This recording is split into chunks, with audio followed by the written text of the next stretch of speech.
completes a whole part of me, an open wound scar to see. Everybody come here, gather round, welcome to the freak show, the best in town. What the hell's wrong with me? I don't get along with anybody, honestly.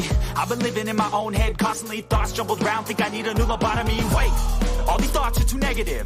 I don't wanna get lost in the sedative. Gotta show them what I got, I'm competitive. You know I'm about to go off, I won't let them win. I'll take a stab, I wanna chase a bag. I wanna weigh, I can change all the things I lack. I gotta face the facts, I got a taste in that. Got me obsessed with the rest, I got an itch to scratch. I'll give up everything.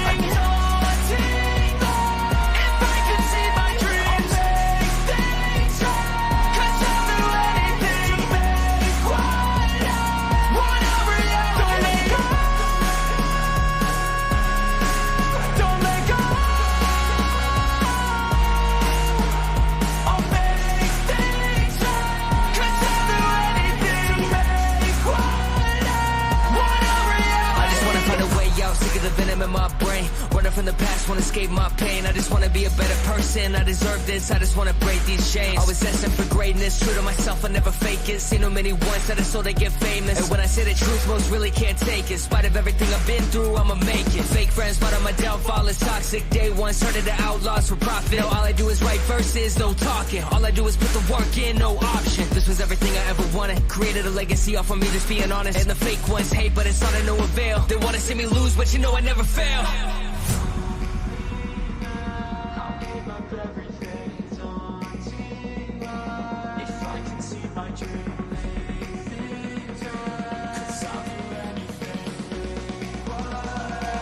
Want a reality.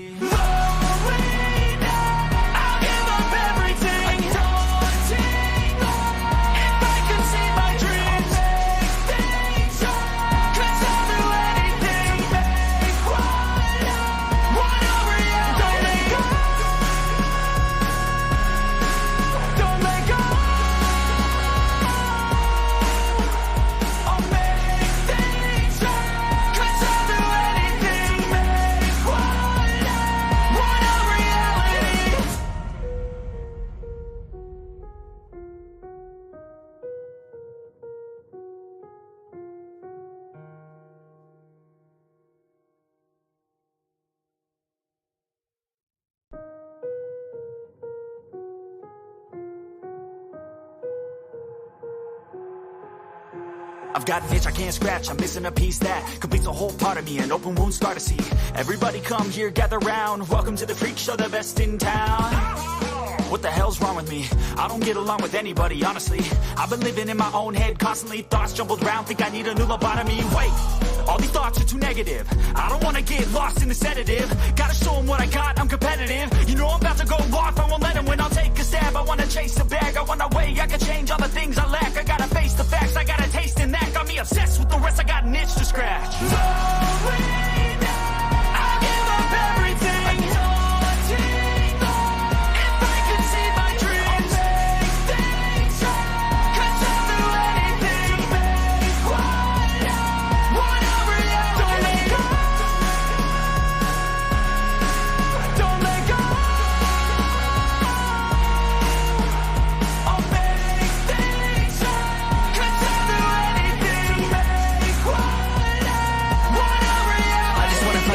Sick of the venom in my brain, running from the past, wanna escape my pain. I just wanna be a better person, I deserve this, I just wanna break these chains. Always destined for greatness, true to myself, I never fake it. Seen too many ones that I saw they get famous, and when I say the truth, most really can't take it. In spite of everything I've been through, I'ma make it. Fake friends, but on my downfall is toxic. Day one, started the outlaws for profit. Now all I do is write verses, no talking. All I do is put the work in, no option. This was everything I ever wanted, created a legacy off of me, just being honest. And the fake ones hate, but it's not of no avail. They wanna see me lose, but you know I never fail. I'll give up everything, daunting if I can see my dream. 'Cause I'll do anything. Want a reality.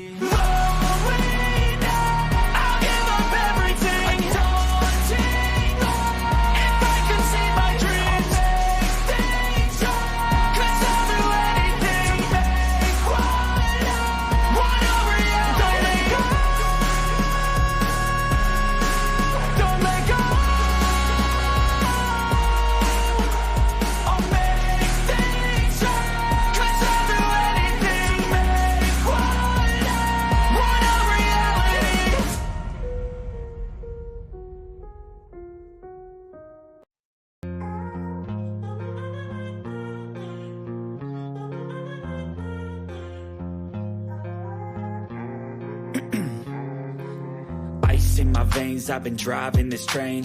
Years in this lane, there's no stopping this flame. Cause I came to the game and I changed it to play how I like, rearranged it to my own domain. Yeah, I got what it takes, made lots of mistakes, taking shots, skipping breaks, feeling lost, feeling great, popping off, singing straight, never stopped, never changed. All the squad here to play, and I've got something to say, yeah. I work hard each and every day, I get lost in the words I say. I don't push pause, no I push play. I won't stop till I make a change. I withdraw on the things I make. I turn flaws into flawless traits. I build tall, never cap in space. I won't stop till I hear him say,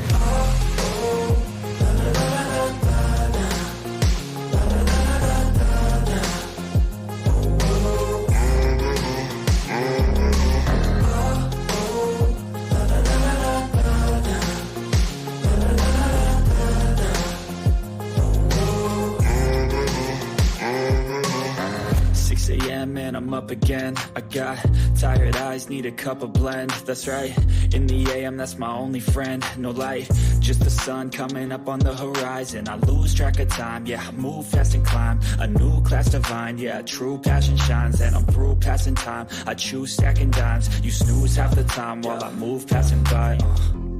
I work hard each and every day, I get lost in the words I say.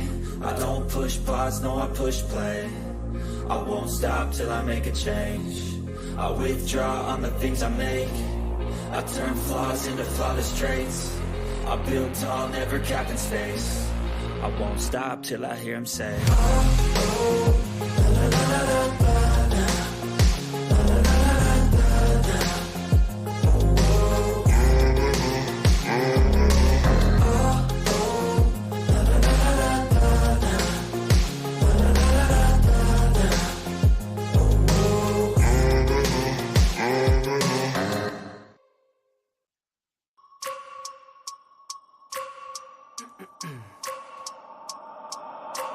I wake up every minute with the fever dreams. I push my mind to a limit where it needs to be. I work blind, got vision I don't need to see. I'm picking mind over matter, I believe in me. I need to find more hours in the day to breathe. Need to find more power in the way I be. And when my mind turns sour with the painful scenes, I need to scream out loud, I can't stop me. I wanna be the greatest like Rocky. You know I leave them all hating like a hobby. I'm out here making moves like a lobby. And if you ain't with me, it's your loss. See, I got my mind on the facts, I'm a python. Grab what I like real fast, so until I have everything I attack, everything that I lack, everything that I want, and I see matter of fact.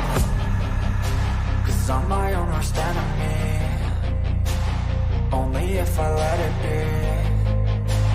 I can control anything if I can just think carefully. I control my destiny. Deep up in my mind I manifest it. Every morning I wake up obsessed, and everything I do the best. And deep within my mind, you know I'll always manifest it.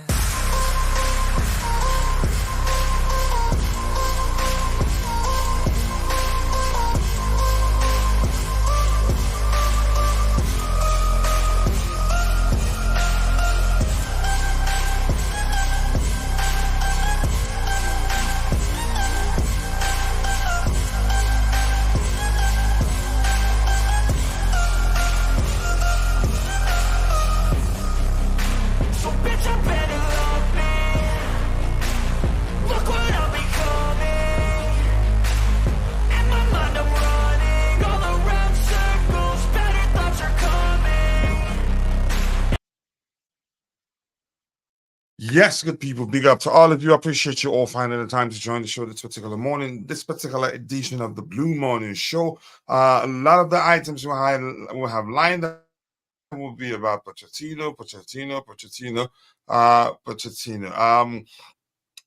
Yep, and as the show progresses, if anything else emerges, be rest assured we will talk about it here. One of the first places you'd hear it, because we keep eyes on what's going on there while the show progresses. But more importantly, big up to all of you, and thank you for finding the time to join the show this particular morning. Let's say hello to those of you there. Rain, big up, Rain. I appreciate you finding the time to join the show. Rain here is saying ownership. They are the ones who completely changed Chelsea model sacking people related to previous owners, hired Brighton people with mid-table mentality, sacked TT young project, etc. and etc. Here's the thing. Let's see what happens there. I'm not here to complain. I'm not here today to hear your opinion. And if you want to join us on the panel to talk about your opinion, feel free to let me know. I'd be glad to welcome you. Owners hired directors. They knew those directors had a mid-table mentality. There's no way to know. I don't think they know. If anything, I'd say probably because they believe in their ability to unearth a young talent.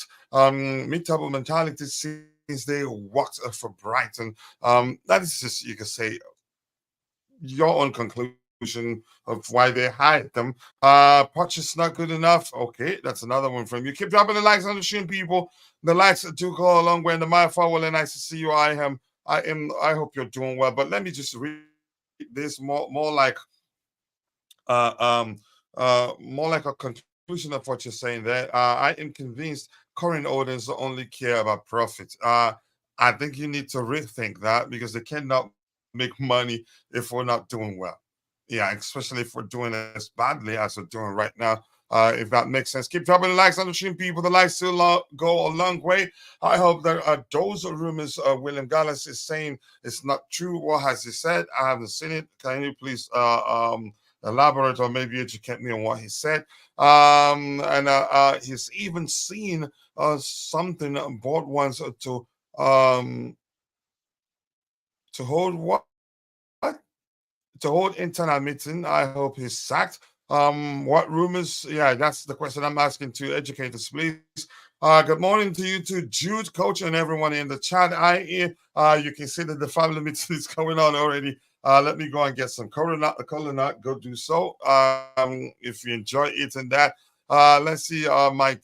Good morning to you too, Louis Rivera. I hope you're doing well. I appreciate you. How's the little one doing? I remember you telling us that you and your wife just had a baby. I hope the baby is doing well. A pick up to you to Chelsea. I hope you're doing well. Rain has his fingers on the pulse. Yeah, we are all entitled to our respective opinion, and I do respect that. Keep dropping the likes on the stream, people. The likes do go a long way. I appreciate you all finding the time to join the show. Let me see if I can change the things around. I think I made a mistake not to have done that because this is a different format. If I don't do so, I will not be seeing my screen very well, unfortunately. But keep dropping the likes on the stream, people. The likes do go a long way. And my bro is in the house. Good morning to Co Blues. Please hit the like button. Yes, people. Keep dropping the likes on the stream, people. We are just how many minutes? 13 minutes into the show, and we have 15 likes. That's a good sign. Let's keep beefing up the likes count. The more likes we get, the more the YouTube algorithm will be forced to push the stream to more people who'll be interested in the topics we'll have lined up. So keep dropping the likes on the stream, people. I appreciate you all. Without wasting much of your time, yep, we'll play the intro because, of course, it is a Blue Morning show. Let's get into the show proper.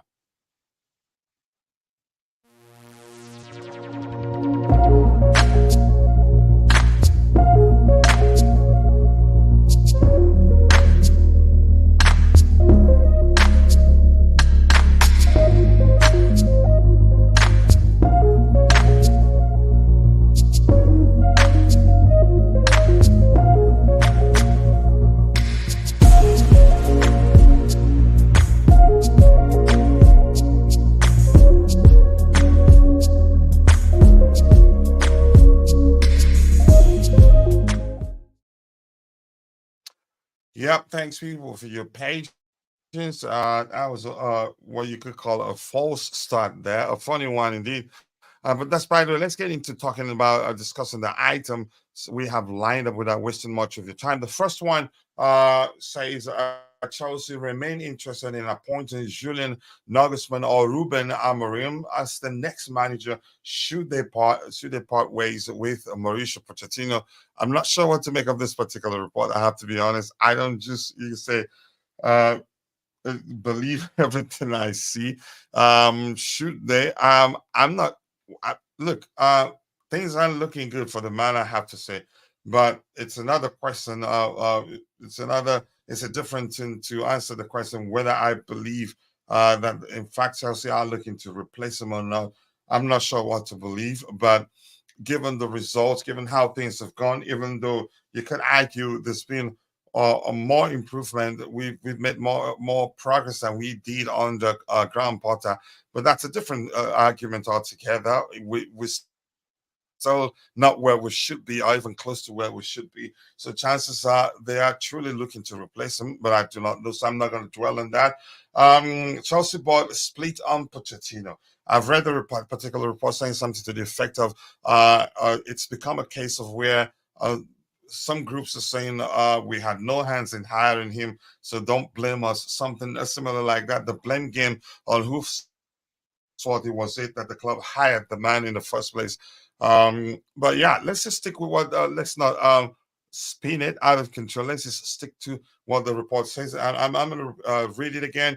It reads: Chelsea remain interested in appointing Julian Nagelsmann or Ruben Amorim as their next manager, should they part ways with Mauricio Pochettino.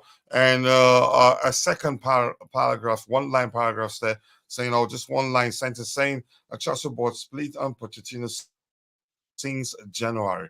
Then if you do something about it, I think if the argument as we've heard that they're waiting for the end of the season to fire him so they don't spend a lot, so they don't spend a lot in terms of his payoff, it just doesn't make sense. I think he would do, if they really don't want him and they let him stay, I think he'd do a lot more damage.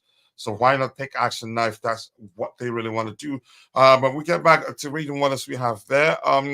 Yeah, great morning to you too, Adeboye, Mark and Drew. I appreciate you finding the time to try to show this particular morning. Rain is saying your background is impressive. It's impressive. Thank you. I appreciate that. Good thing you like it. Ruben Amorim going to Liverpool. We'll get to that in a bit. Rumors are that he's actually agreed personal terms with Liverpool. So probably will no longer available. So that's very correct. So we're just addressing everything out there, and then we'll try to make sense of it. If anything, I agree that he's on the verge of joining Liverpool, just like a lot of people are saying. And Vic is in the house. I appreciate you finding the time to try to show this particular morning. Vic, thank you so much. I can thank you enough for that. Let's see. Vic is confirming that Ruben Amorim is almost done. Yep. Big up to you too. Yep. We just have to address everything out there. They're all fresh. This was just what date? That was yesterday, so it's not bad that we talked about that we are addressing it. Let's see anything I say. Keep dropping likes on the stream, people. The likes do go a long way. Let's see what else we have here. Best time to sack, I think, would be after we lose the game. I don't want us to lose the game because I want the manager gone. If they feel like he's the man, it's their decision. It's up to them to decide what to do with him. Like I've said, I've made my opinion of the man clear. Irrespective of that, I will respect whatever decision the club makes. If they want to keep him, I'd still support him because if he does what the club does, if I don't support him, I don't think it moves the needle. Actually, I don't think it'd be helpful. I need to be part of those working very hard to be the 12th man for this young squad. I think the support they get from the fan base will go a long way, and I want to be part of that. Irrespective of the board's decision, whatever I think of the manager, I don't think we'll move a needle. In my opinion, the saying best time to sack him, I think it would be okay. Best time to sack him, I think, will be after the last game. Okay, after the last game, so to speak. Every coach should come in with a clean slate. Okay, I agree. That last thing we need is a new manager getting blamed for another cup loss. I'm not saying we should sack him now. I think at one point I angrily did suggest, yeah, maybe at the time that was the perfect time to let him go. But I've considered, um, I've considered many factors. The fact that if we sack him now, we'll be compounding the financial situation that we find ourselves in. And also, I don't think we'll find any capable hand. It would be difficult to find a capable hand that be willing to take the job wholeheartedly rather than take it, rather than say, yeah, it's a difficult job, but if you can pay me, I'd still take it. So I don't want that to happen. Keep dropping the likes on the stream, people. The likes to go along with. Big up to you too, Walter Moregbe. I hope you're doing well, and I appreciate you finding the time to join the stream this particular morning. Keep dropping the likes on the stream. 53 people, but only 25. You can say nearly percent, 50, only 50% of that on YouTube. The rest on X. Let's see. Anything else to address here? I said last game of the season. Yeah, I read it again, and then yeah, I think this screen is a bit far for me, even with glasses on. I wasn't able to see that very well. Maybe I should start using another screen. The screen to the right. Good day to you too, Supreme Quarter. I hope you're doing well. I just sacked Poch when we have nothing left to play for. I think he stays to the end of the season, but we're just having a conversation here, which we'll have every right to. We are not getting Osimhen. I know the owners will buy Benjamin Sesko. Not a bad option. He's good. I think he has the potential to become one of the best in the world. And I'm not too sure what striker they were truly interested in signing. Only time when we get to summer, we'll find out. But I'm still gonna say I get it. I've seen all the rumors out there suggesting that PSG are also interested in signing Osimhen. And I'm gonna let people know I strongly don't believe that Osimhen is a Luis Enrique's type of striker. Yeah. Don't forget they still have Kolo Muani. They have what's the guy that I think was it from Benfica, Gonzalo Ramos. I think one more. Am I missing one? I can't quite remember. But they have at least two strikers. You could argue there are Luis Enrique's type of strikers. So Osimhen, I'm not too sure, but maybe you never know. That's not me saying certainly the PSG don't want him. I'm just saying if you ask me, I'd say yeah. I don't think he is Luis Enrique's type of striker. But that's just my opinion anyway. This is saying no one has put forward the name of a coach who wants the job. Yeah, everyone just mentioning their preference. Yep. I've seen people mention Hans Flick. I've seen people mention what's his name? Ruben Amorim. I've seen people mention Julian Nagelsmann, which I don't believe, of course. We were interested. He was one of the managers that we were considering at the time, but I don't think he ended in a very good way. He pulled out of the running to become our next manager, and there was a bit of back and forth from the club and Nagelsmann camp, which was, you can say, kind of childish or maybe ugly to a certain extent. And I don't think he would take the job. I think he's improving the German national team, in my opinion. I think he stays there. Everyone just wants a punch gun, but no solution. Yeah. And the last time somebody asked me, I think on occasion people have asked me what manager I would want to take over from Poch, and I told them that I haven't actually started looking beyond Pochettino, and that's because I think he stays until the end of the season. And I'm going to repeat the reasons the reason I've given whenever I've given that particular response. I've told them, look, the owners are big believers in numbers, in statistics, to use a more specific language there. That if anything, they'd wait till the end of the season to look, assess, and say, whether to assess how well he's done before deciding whether to let him go or to keep him. And if anything, numbers say that had we been clinical, that would be better off than we are right now. Which means chances are he stays here next season, irrespective of what any of us thinks of him. It's as simple as that. Rain, nice to see you once again. I've said hello to you. I hope you're doing well. Let's see what else we have here. Saying yesterday on the chat, you said Boateng coming to Chelsea and Ruben going to Liverpool, and Xavi will never consider Chelsea. I think Xavi would. I think rumors are that he leaves Barcelona at the end of the season. So if he gets a chance to coach a very young team like Chelsea, I think he will take it. Except if he has better offers. Whether he has offers elsewhere, I don't know. But I think he will take it. But I don't think we should go for him. I think he will struggle in the Premier League. It's all payday football. It's not, in my opinion, he will be the same as Hans Flick, both of them, of which I'd argue, they're not capable of being pragmatic. And in the Premier League, if you don't know how to be pragmatic, I think you'd struggle because a lot of managers will take advantage of your, you could say, your what's the language I'm looking for? Your attacking strategy. You can say in the Premier League without realizing that it's so important you play with balance in the Premier League.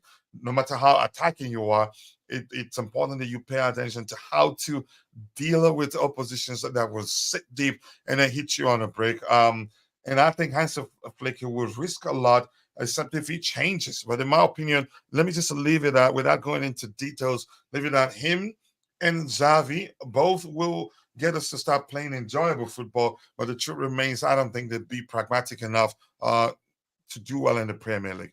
Okay, big up to you, Bobby. See you when you come on. Let's see. Given fans criticism, I think Bali will push for more. He's been known. He's been known for big signings. Like who? Like Atani for the Dodgers, probably not the best choice of a manager. Here's the thing: I think he's he's not the sole decision maker. He's not the sole decision maker, no matter how anybody sees it. I think whatever they do, they decide together. He just doesn't decide what goes on. I get it. He's the face of the consortium. People just you can say bring up his name and blame him for everything, when in fact he's not the sole decision maker for the club. If that makes sense, directors cannot be trusted with all the managers such and in the position. Had lost attractiveness of a top managers, or has lost attractiveness of for top, the exact language you use there. Anything else? Keep a Flick or Xavi. I don't like either. That's because I've said before they don't know how to be pragmatic. And in the Premier League, no matter how, no matter your strategy, you should know how to be pragmatic to a considerable extent. It's not if you're intent on keeping it pretty all the time and just all you want to do is attack, play without playing with balance, good balance. You'd have issues. I think if we lose in the semifinals, I think Poch will be. Yeah, we've been hearing that since since 2016. If that makes sense, flick ball, beautiful, but in my opinion, he's not pragmatic enough, and I think he'd struggle in the Premier League. Too much waffling in the chat about the replacement. Be realistic. Let people speak their mind. You know that's what we do here. Nagelsmann already rejected us. I've talked about that to an extent. It didn't end well. He had to pull out, and there was a bit of back and forth at the time. After he pulled out, a bit of back and forth between him and the club, and that was, you could say, to an extent, you could argue some of the stuff they say was insulting to an extent. Yeah, because he said he was never in the running, and when the rumors started coming out that he pulled out of the running to become the Chelsea's next manager, he said you cannot. I think something to the effect of you cannot pull out something that you were never part of in the first place. To an extent that you could argue, haven't I? I thought I've sent the link already. Just give me a second. Give me 1 second. I'll take care of that in a bit. I'm trying right now. I'm not sure. And I thought I've sent the link already. Oh, there you go. I typed it. Was waiting for the show to start to send it, and I didn't. Let's run. Apologies for that, Bobby.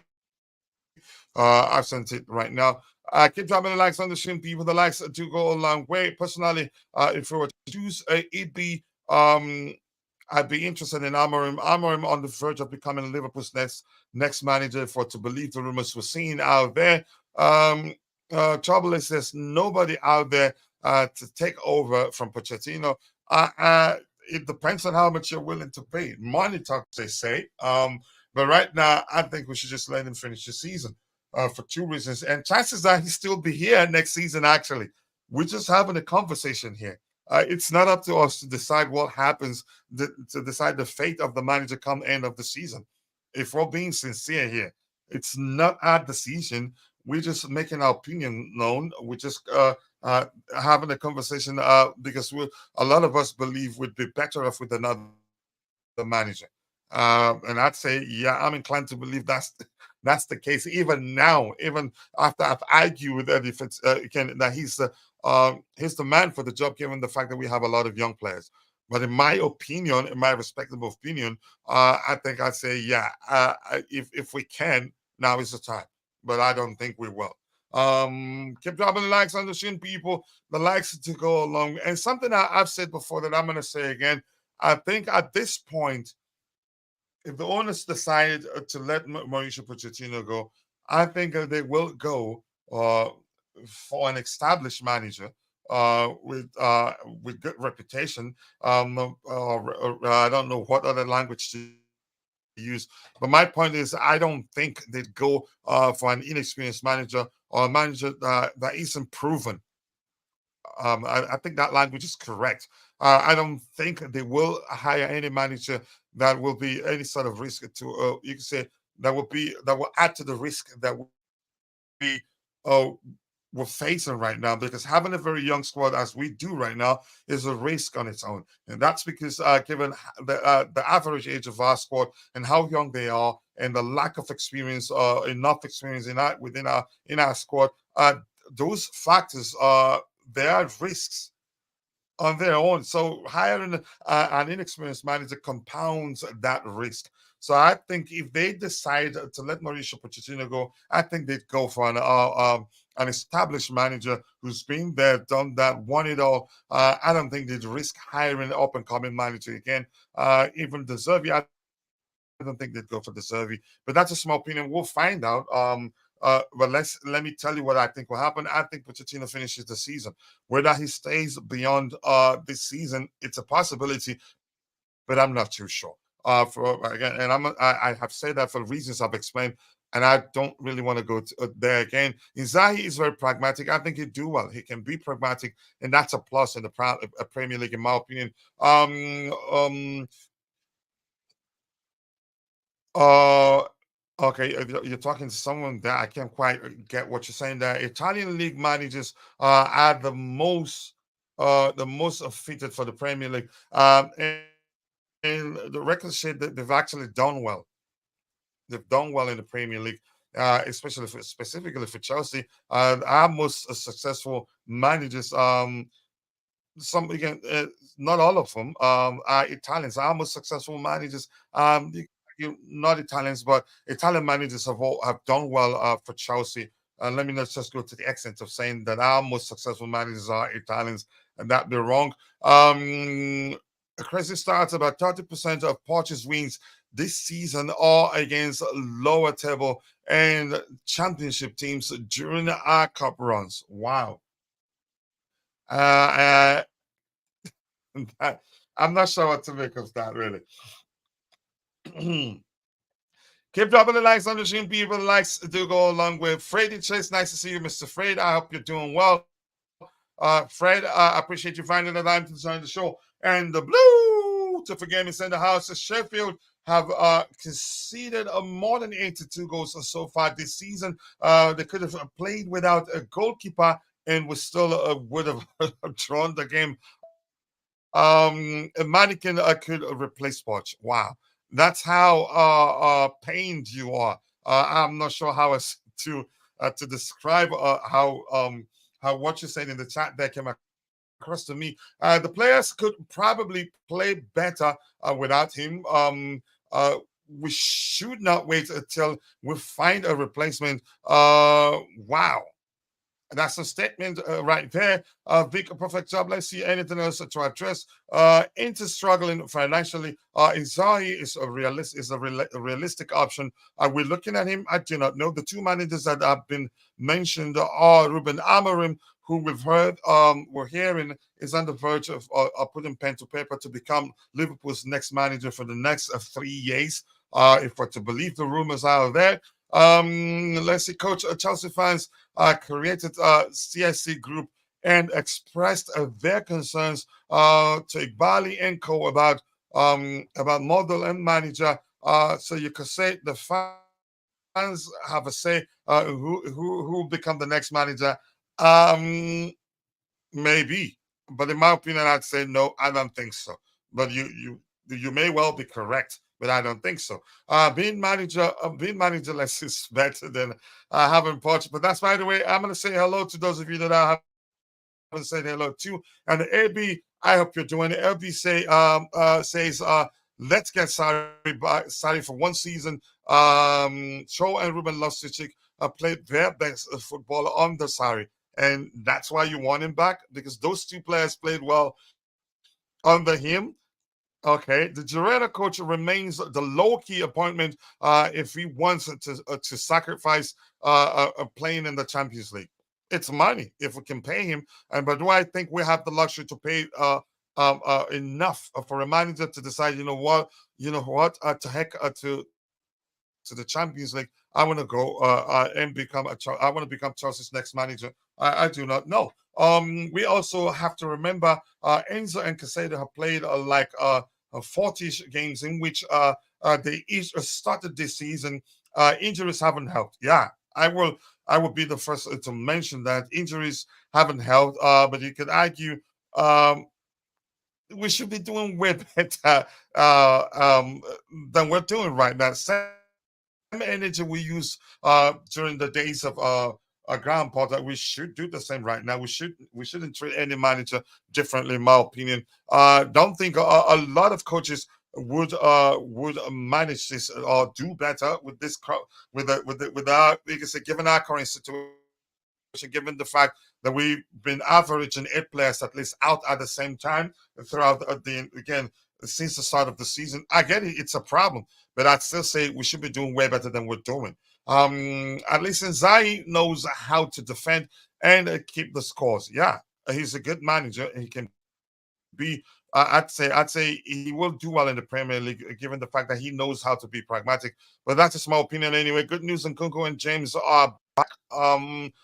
If they're not fully fit, I don't think we should bring them back. If we can do without them, give them more time to recover fully.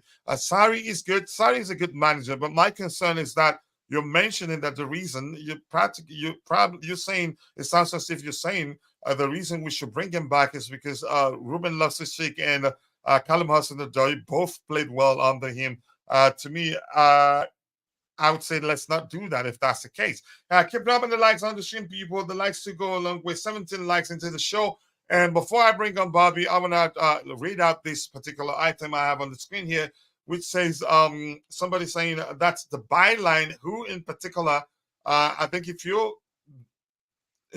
you're speaking from the perspective of an individual, mention that person. It's saying I've heard there are a few who are involved in the process of hiring a manager and recruitment who are trying to distance themselves from the Pochettino appointment, meaning they are trying to be like, hey, it wasn't me. I think I've talked about that a bit. But that's, by the way, Bobby, big up to you, and thank you for finding the time to join me on the panel. And we're introducing a new YouTube short series. We haven't actually recorded any. I was supposed to record with Max from the Blue Bridge YouTube channel the other day. We missed our meeting. Some sort of mixed up led to us now recording. Jerry Z also, DJ Sov, Ankit from Almighty Blues FC, and Bobby also. It's going to be really, really a nice series, but a snappy one, of 40, 50 seconds of short videos, but answering questions head on without beating about the bush. I think you will all enjoy it. Hopefully, I'll record a few today and then start releasing them this week or maybe next week. But look out for it. Keep dropping the likes on the stream. So, Bobby, let's hear you. I don't know if you've heard me. I know you've been listening, and you've heard people mention Ruben Amorim and Hansi Flick as the managers they would like to see replace Mauricio Pochettino should the club decide to let him go at the end of the season, or I don't know, whenever. But let's hear you. What do you make of people's suggestion that we go for either of the two managers that I just mentioned? Yeah, big up, coach. Yeah, this Big up, is big up. After having spent considerable time at the bridge yesterday, Oh not yeah, I really saw the about. pictures and I did retweet it. Yeah. I went to see some of my guys. One or two of them were working and caught up with some people. It was really nice. We actually got to talk about football. And many of them are of the opinion that, look, we have to give Pochettino more time, funnily enough. Now, for me, I just look at it like this. I never really wanted him. He's with us. He showed promise in pre-season, but in the season, he has found it very challenging. And I maintain the injuries have really, really inhibited him. I'm not sure about his mentality and his ability to be a consistent winner. But yet again, if you don't have a But it's team, important that we mention that. yeah, if you don't have a team to dip from, it's hard to judge. And clearly, in the summer, the club has to make some more. We're using the word pragmatic. We need about two or three more pragmatic signings. Certainly, centre back area, maybe left back area, and definitely striker. Possibly even midfield, maybe. I don't know. It depends on how fit we can keep Carney, because I think Carney is perhaps one of the gems we've got there. And the fact that we will have to continue to blood Ugo Chukwu as a DM. So we need to exercise patience there because he's going to take some time. Look, the team is developing. Cole Palmer himself said, look, next season, maybe the season after, definitely with this team. I kind of see it that way. Now, as for getting rid of Pochettino, the question is, people in their emotions and so on, which I understand, lash out. Some people target Bowley all the time. There's one person, particularly on X, who I've actually spoken to on a platform and I found quite nice to talk to, but I think his obsession, I mean, it's an obsession to attack the ownership. I question the health of that. I don't think it's healthy to be in that place, to almost be like a sort of hatred. It's wrong. But people express their emotions in different ways and they attack people. And the best defense to a problem that needs patience and time and thinking to solve is to blame in some minds. The issue here with Pochettino is who replaces him. Quite frankly, at the moment in world football, I can't think of anybody. We've backed ourselves into that sort of corner because of the nature of the team we have. People talk of Pippo Inzaghi.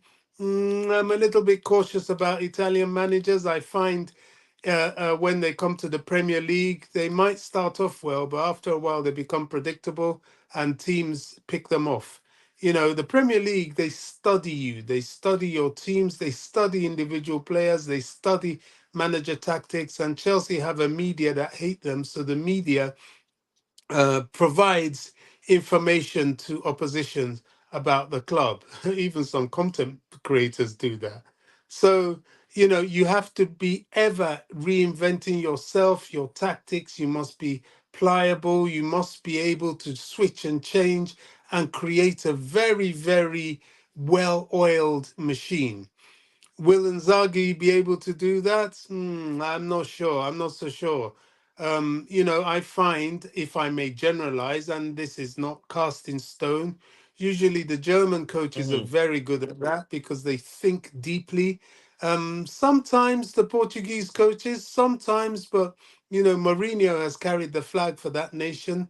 The others, are a little bit weak when it comes to defensive tactics, or they overtly go more defensive than offensive, and they get themselves a bit confused, especially in the Premier League.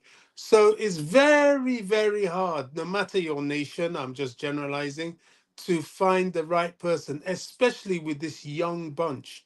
I think, come the end of the season, when the inquest is had and the reflection is made, and the injuries are back, and the current manager is interviewed again, or rather appraised. I think they'll stick to him for that very reason that there's nobody else, and that he hasn't really had the optimum opportunity to thrive. And he's someone that can work with youngsters, which is crucial. It's crucial. No point calling out all these names of one, people that can't work with youngsters, or two, if they can work with youngsters, haven't got Premier League exposure or experience. It's very, very challenging. And also, the youngsters need stability. So, chopping and changing managers with this set of Chelsea players that are unsettled as it is not a good idea. So, I don't see them changing him. I get people's points that, if he doesn't win the FA Cup, that there will be, his heads will roll and so on. Well, um, I don't know. I wouldn't like it if it doesn't happen, but I'm not sure that would be the right decision. It won't be, but the fact is, I don't think they stick with him if they feel like things aren't improving. Because sometimes even you look beyond how well someone is doing and consider the fact that that particular individual is has been quite unlucky. And but let's see what happens. I still believe he will finish the season, and chances are he'll still be here next season. That's a first for everything, and I'm not going to change my opinion of him until he convinces me that yeah, he can actually perform when it matters. But I still argue that yeah, he's the one to nurture these young players. But I don't think he's the one long term that when it matters against the tactically astute managers, he'll always falter. And that's my opinion. That's not to say he cannot change The that, absence of and that's not to say I'm not wrong. I'm not perfect. That is my. I've just the, concluded that that's the case, given my observations of what I the believe, where I believe he's done. He's not done. He's not been able to measure up of the more tactical, astute managers in the Premier League. Go ahead, Bobby. You were saying something. the absence of Nkunku, James, Lavia, and Fofana has been a brutal blow to him because these were linchpins in the plan, big players in the plan. Now, the others, that is in combination with the others. And I think a lot of Mhm. issues like the finishing may have been less of a problem. It still would have been a problem in the absence of a striker, but those four in particular being away from the squad it's been very, very difficult to get over, and it would punish any team in world football, any team, I don't care who you are. If they were the key fabric to your squad and they're missing, you're not going to do well. Yeah, but I do agree with you. I think we've been fair every time we talk about his situation or the club situation. We've always mentioned the fact uh, that he's had to deal with a number of the number of players we've always had out. Every time we play, we've averaged at least 8 players out every time we play a game, and we've always considered that. But beyond that, we're also looking at other factors. For me, in my opinion, I'm still going to say this: as much as I think he's the right man, given that we have a lot of young players, I think, and he's capable of getting us to start playing as a unit as long as all our players stay fit. I still think when it matters, that he's going to struggle to square up against you can say the more talented managers, in my opinion, until proven otherwise. That's not me saying I'm correct. It is my opinion, and I'm entitled to that. But I'm still going to go back to letting you know I think he will finish the season, and chances are he'll still be here next season, irrespective of my opinion. But that's that. By the way, he says Vicky saying Pochettino until November, get new CBs in the summer, get a proper winger and a striker. And I did ask you a question there in the chat. We were linked with William. What's his first name again? The Spanish, young Spanish international. I've seen a better managers work with less. No excuses for Poch. He's a fraud. The players need to sack him. I don't want any situation where we'd say, yeah, the players sacked him, because if they do it once and realize they're capable of getting the manager sacked, it will never stop. It's a slippery slope. What's the better I language to would like use? to Once challenge we that go down statement. that path, once we go down that path, it's very dangerous. Which means any Good. player that isn't playing coerce all the players into getting the manager sacked. I don't want us to go that. Even if I think the manager isn't the right man for the job, I don't want that to happen. But let's hear you, Bobby. Good. I really want to challenge that statement. I've seen better managers work with less. I want examples of that. I really do. Who would be able to deal with this? I think that's a misnomer. That's just a complete disingenuous statement. I put it out there. Whoever put that out there, give us examples, and we'll discuss based on your examples. That's not fair at all. All right, the beautiful game you heard, and if you have example, given what you just said, Bobby is waiting for it, and that's why I like the Blue Morning Show. Let's have a conversation. If you have any in mind, bring them up, and we'll talk about them. And we have a pencil arts. Nice to see you. Big up to you, brother. I hope you're doing well. If that's the case, we don't see any creativeness in Poch. That I'm not sure. It's your opinion. Elaborate so we can hear you. You haven't heard that? I was talking about the confrontation, maybe not confrontation, Mason Mount and Enzo Fernandez, the what happened when we played Manchester United. Yeah, I was looking out for Johnny Minera's opinion on what happened on the day, because Mason Mount is his boy. I haven't seen anything, so but I've moved on. If I see any, it'd be interesting to see what he has to say about that. Keep dropping the likes on the stream, people. The likes do go along. The problem is we're playing a 4-2-3-1 with two number eights. All our wingers, apart from Nani, only cutting and take shots, not crossing, no crossing ability, and a second striker as a striker who only plays well when he plays off. Wow, I'm not sure I understand that, but someone else keep dropping the likes on the stream, people. The likes do go along. When Natalia also saying a fraud, a strong use of words. A Poch, okay, Poch is that yearn. Poch yearns for success, but players are really average in their skill set. So more time is needed. In your argument of the players being really average, and they're using your own words, the exact words you used there, and their skill set really average. I totally respectfully disagree. And no, I disagree with that. Bobby, I don't know if you want to come in saying the players are average. That Here's the thing, as much as I, I don't think everything is down to Poch's ineptitude, tactical ineptitude, to be more specific there, I think the players are to blame. Their inexperience, the lack of, you can say, the fact that we don't have a balanced squad is a huge issue on its own. And I think every manager will have an issue with that. But that's not to say Poch is perfect. But that's not to say also the players are to blame for everything. But let's hear you, Bobby. you're right. I mean, you've answered your own question. I understand the point, but I don't think the players lack skill set. I think they lack maturity and integration. They're unrehearsed together. And with the missing players due to injury, many a time you're carrying 10 to 12 injuries per game. It hasn't helped at all with a new team. So there are many mitigating circumstances. But having said all that, Poch hasn't shown much tactical astuteness at all.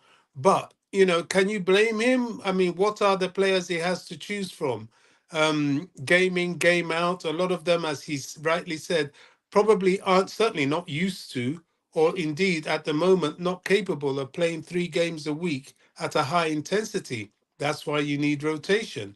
So there's work to be done, that's for sure. And if there's anything we can all agree with, this has to take time. I mean, if we're not, I think we'll.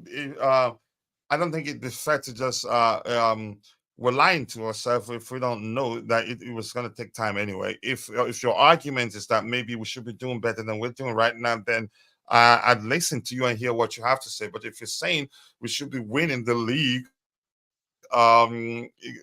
we should be beating every team, then I'd be I'll turn around and ask you the question: do you even realize that we have an entirely new squad, and that on its own is a huge problem? Lack of chemistry, inconsistency is a certainty, given that we have an entirely new squad, and all those factors we've talked about severally on the show here. Uh, I mean, well, we are where we are today for a multitude of reasons. It's not down to the manager alone, and not down to the players alone. I think the manager has not been perfect. I think there are occasions where I feel like we should have done better, or he as the manager should have done better, and he didn't. And I've seen him struggle when opposition managers make changes. He's on those occasions he did come across to me as if he had no answer. He had no answers to the changes the opposition managers made to impact the game. Those are actually the big questions. My questions, you can say, the most pressing questions I have with regards to his tactical ability is how he responds. How he responds to opposition managers' changes to impact the game. But I'm just going to leave it at that. Let's hear you. The question I'm going to ask now specifically: what do you think is Chelsea's biggest problem right now? Let's see your opinion in the chat. It'd be interesting to see what you have to say.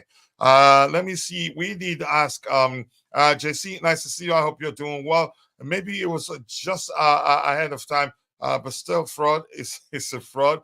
Let's see anything I say. I keep dropping the likes on the stream, people. The likes to go along. Well, I appreciate you all finding the time to join the show this particular morning. And I think Constantine Dante has joined the chat. Constantine Dante, nice to see you, brother. I'm losing my voice for a different reason I don't want to talk about it. Not a fight with anybody, because it'd be easy to conclude that's the case. I don't want to be screaming, but anyway, Constantine Dante, big up to you, brother. I appreciate you finding the time to join the show this particular morning. And Pencil are saying we considered more than 2 goals per game since February. We've been averaging at least 2 goal concessions per game, and that's an issue. If you sack Poch and bring in a new coach, the new man will still struggle. We know that. Yeah, if anybody says the new manager will come in and start fighting on all cylinders, no, we're not even playing as a unit yet. So the new manager will still have a lot of work to do, and it be actually again because we have young players who don't take in tactics as easily as more experienced players do. I think a lot of managers will struggle, but I think a lot of managers would do better. Some could do worse. But we're speaking in hindsight here. We don't know. Let's just leave it at that. Some of the mistakes we see on the field is due to the players and not the manager. Okay, you can argue that. Then I'll come back to you with the argument that when you have two, again, there are things you can do to mask the fact that you have a very young squad, to mask the fact that your team isn't properly rehearsed and are prone to making mistakes, some of which could lead to your team conceding goals. But I'm just going to leave it at that. Keep dropping the likes on the stream, people. The likes to go a long way. Nice to see you, JC. I hope you're doing well. Rick Kemp saying, give Poch at least next season to get this group together. I know he's capable of doing that, but whether he remains our manager come next season, it's not up to me. It's up to the owners. I have my opinion of the manager, but irrespective of what I think of him, it's up to the owners to decide what they do with him. Bobby, split personality out again. Just go away. Let's see what else we have. Yeah, keep dropping the likes on the stream, people. The likes to go a long way. Keyshawn, nice to see you. I hope you're doing well. A better managers working with less. Thomas Frank, Deservy, AD Howe. You mentioned Thomas Frank. Are they above us in the table? If they are, then let's see and argue they're doing better than us. Where are they? Deservy, Brighton are below us, so I don't think it'd be good to mention Deservy there. So let's go by what we see, what the table tells us, in my opinion. That would be good. So take your time, find out if those managers you mentioned, if their respective teams are if they're all above us in the table, then yeah, you have every right to mention that they're doing better than us. Emery went to Villa and they were 16th at the time. Look where they are. Emery is is a manager that's good. I think he's underrated. I'm not going to say whether I would want us to go for him or not. but that's not what we're talking about here. The question I've asked you: what do you think is Chelsea's biggest problem? Let's hear you. What if you think we're struggling? Why do you think that's the case? I want to hear you specifically. I, What you have to say about that. Go ahead, Bobby.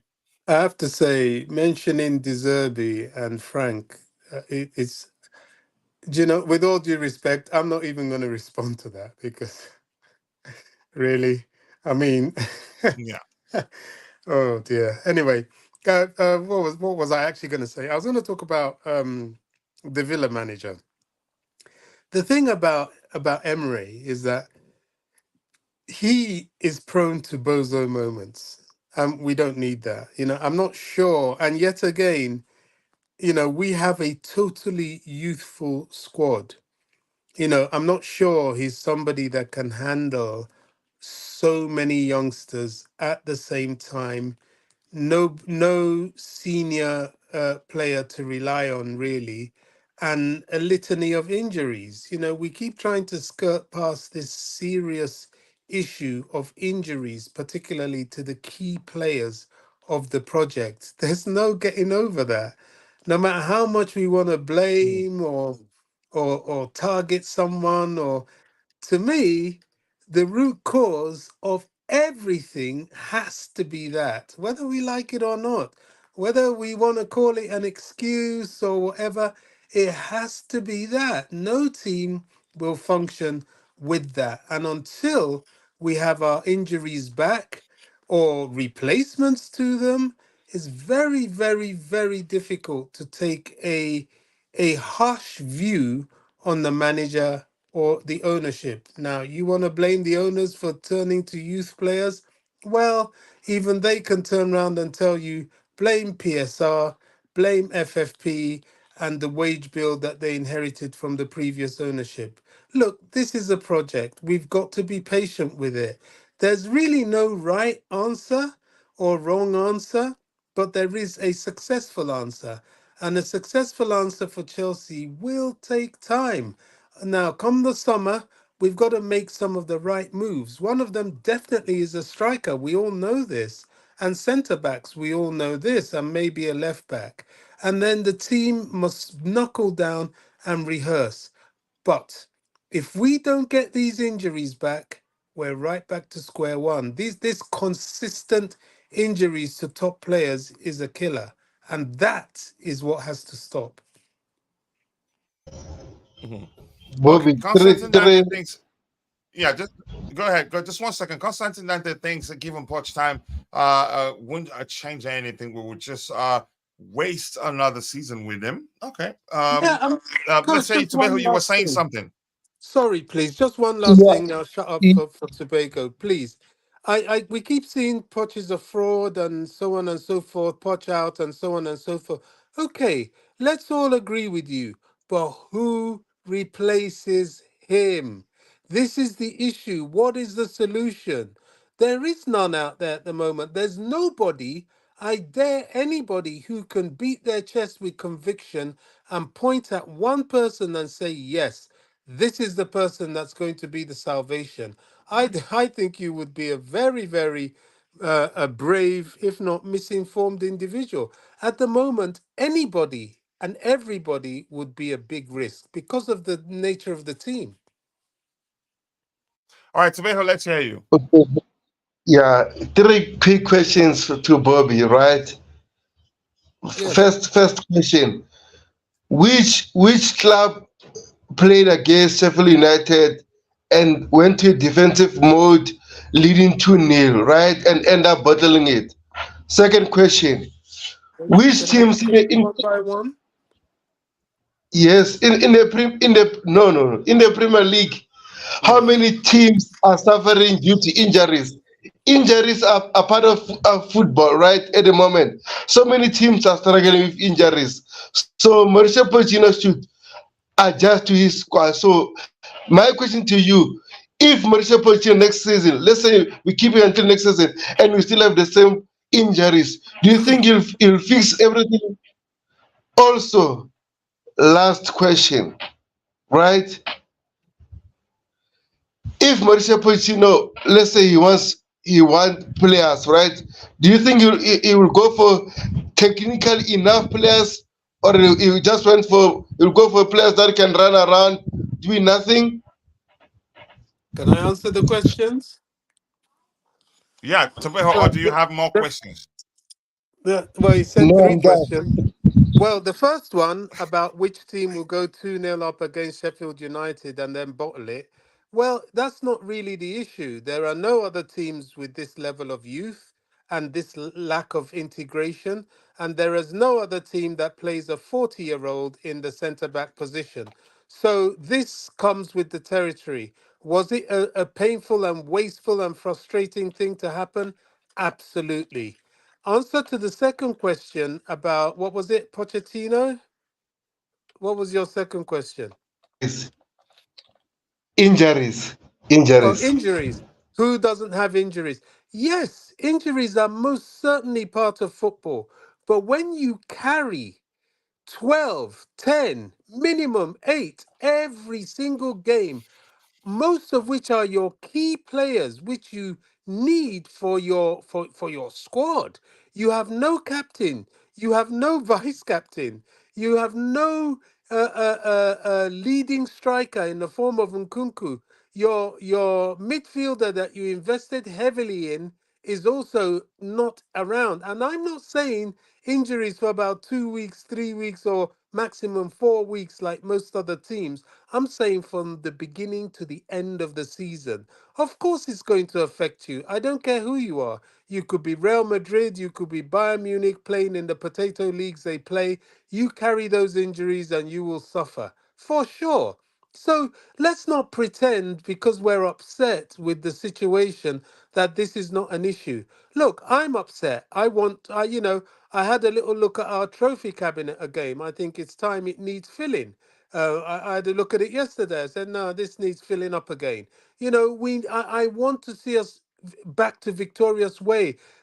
I was incandescent at the way we throw away the Carling Cup. You don't waste trophies because trophies are your prestige, your reputation as a club. You go in front of Stamford Bridge, you see the emblem of all the trophies we've won. That needs more writing on it. You win and keep winning. You don't win, then stop and admire it. You're only as good as your next game. So, yes, it hurts me. But the reality is, we are where we are. And working with what we have is going to take us time. It's just how it is. And we're being punished for our injuries. Can we address it come the summer? I hope so. If we have another season of this level of injuries, then of course we're going to have another season of suffering because this level is abnormal. I've forgotten what the third question was. Okay, let's forget about the third Tobeho, question. I go want ahead. to ask you Yeah, this. yeah, the third Let me ask question. you Yeah. this. Okay, no, let's forget about the third question. I want to ask him something for him personally. If, Bobby, let's be honest, for you now personally, right? Think about this. In your mind or in your heart, do you think Mauricio Pochettino can make us successful? Be honest. That's it. Do you know what? Football is the beauty about football is that anything can happen. Every dog has his day in football. And I've seen a lot of football, decades of it, top level English football. And I've seen things happen. I remember when Bob Stokoe won the FA Cup in for Sunderland in, what was it, 73, I believe. Nobody expected that. Yeah, you can say it's a one-off game. But I remember watching Alex Ferguson suffer for 5 years at Man United. The fan base wanted his head on a plate. They wanted him out. And then suddenly he wins one FA Cup and the rest is history. 28 years later, he remains one of the greatest managers ever in English football. Okay, you may turn around and say he won a Scottish Cup with Aberdeen. Okay, Mickey Mouse in a Mickey Mouse league.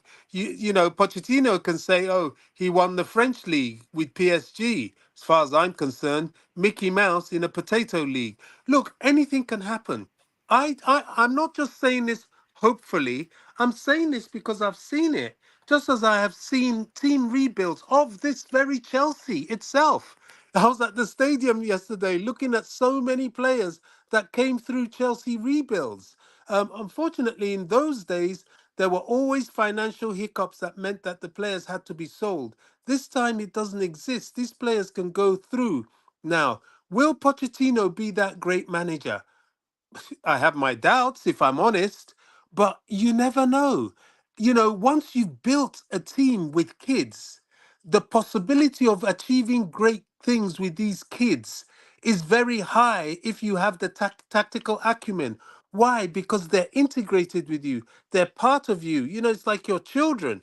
You do things with your kids and it lasts forever. You can actually command things better rather than just coming to something that is ready made and isn't really quite yours from the beginning. I think we have to have hope and have hope before we see the disaster.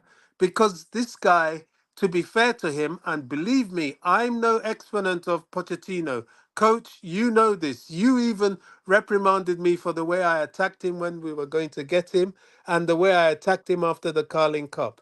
I'm not an exponent of Pochettino, but I believe I'm realistic, and I believe that you can't write anybody off. You can't curse somebody's destiny because you're not God. And I think, really, if this guy has a fit team, he may do something with these youngsters who clearly believe in him. We haven't seen him with a fit team, a fit enough team. Yes, injuries are part of football, but his team hasn't been fit enough. And this team would have been better for what they've experienced this season, next season. So I don't know. In a market where there are no managers out there, I'm not sure it is the right thing to just kick him out the door for somebody else who's just going to start again, going to have the same deficiencies, and may probably be worse. Honestly. Right. JC's in the house. JC, just give me a few seconds here. Let's address some of the stuff we have here. Did you guys see his recent interview? I haven't watched it. I can't just pretend I have when I haven't. And Natella saying these players are under pressure to succeed and to improve Chelsea's current position in the table.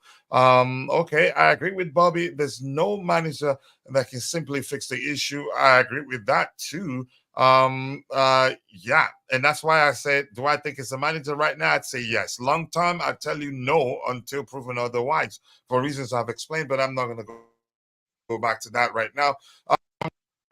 The Bluetooth game here saying I don't respond to panel members. My love is the comment section. Do your own homework. I'm just here to slander the panel. I know that's what you like to do.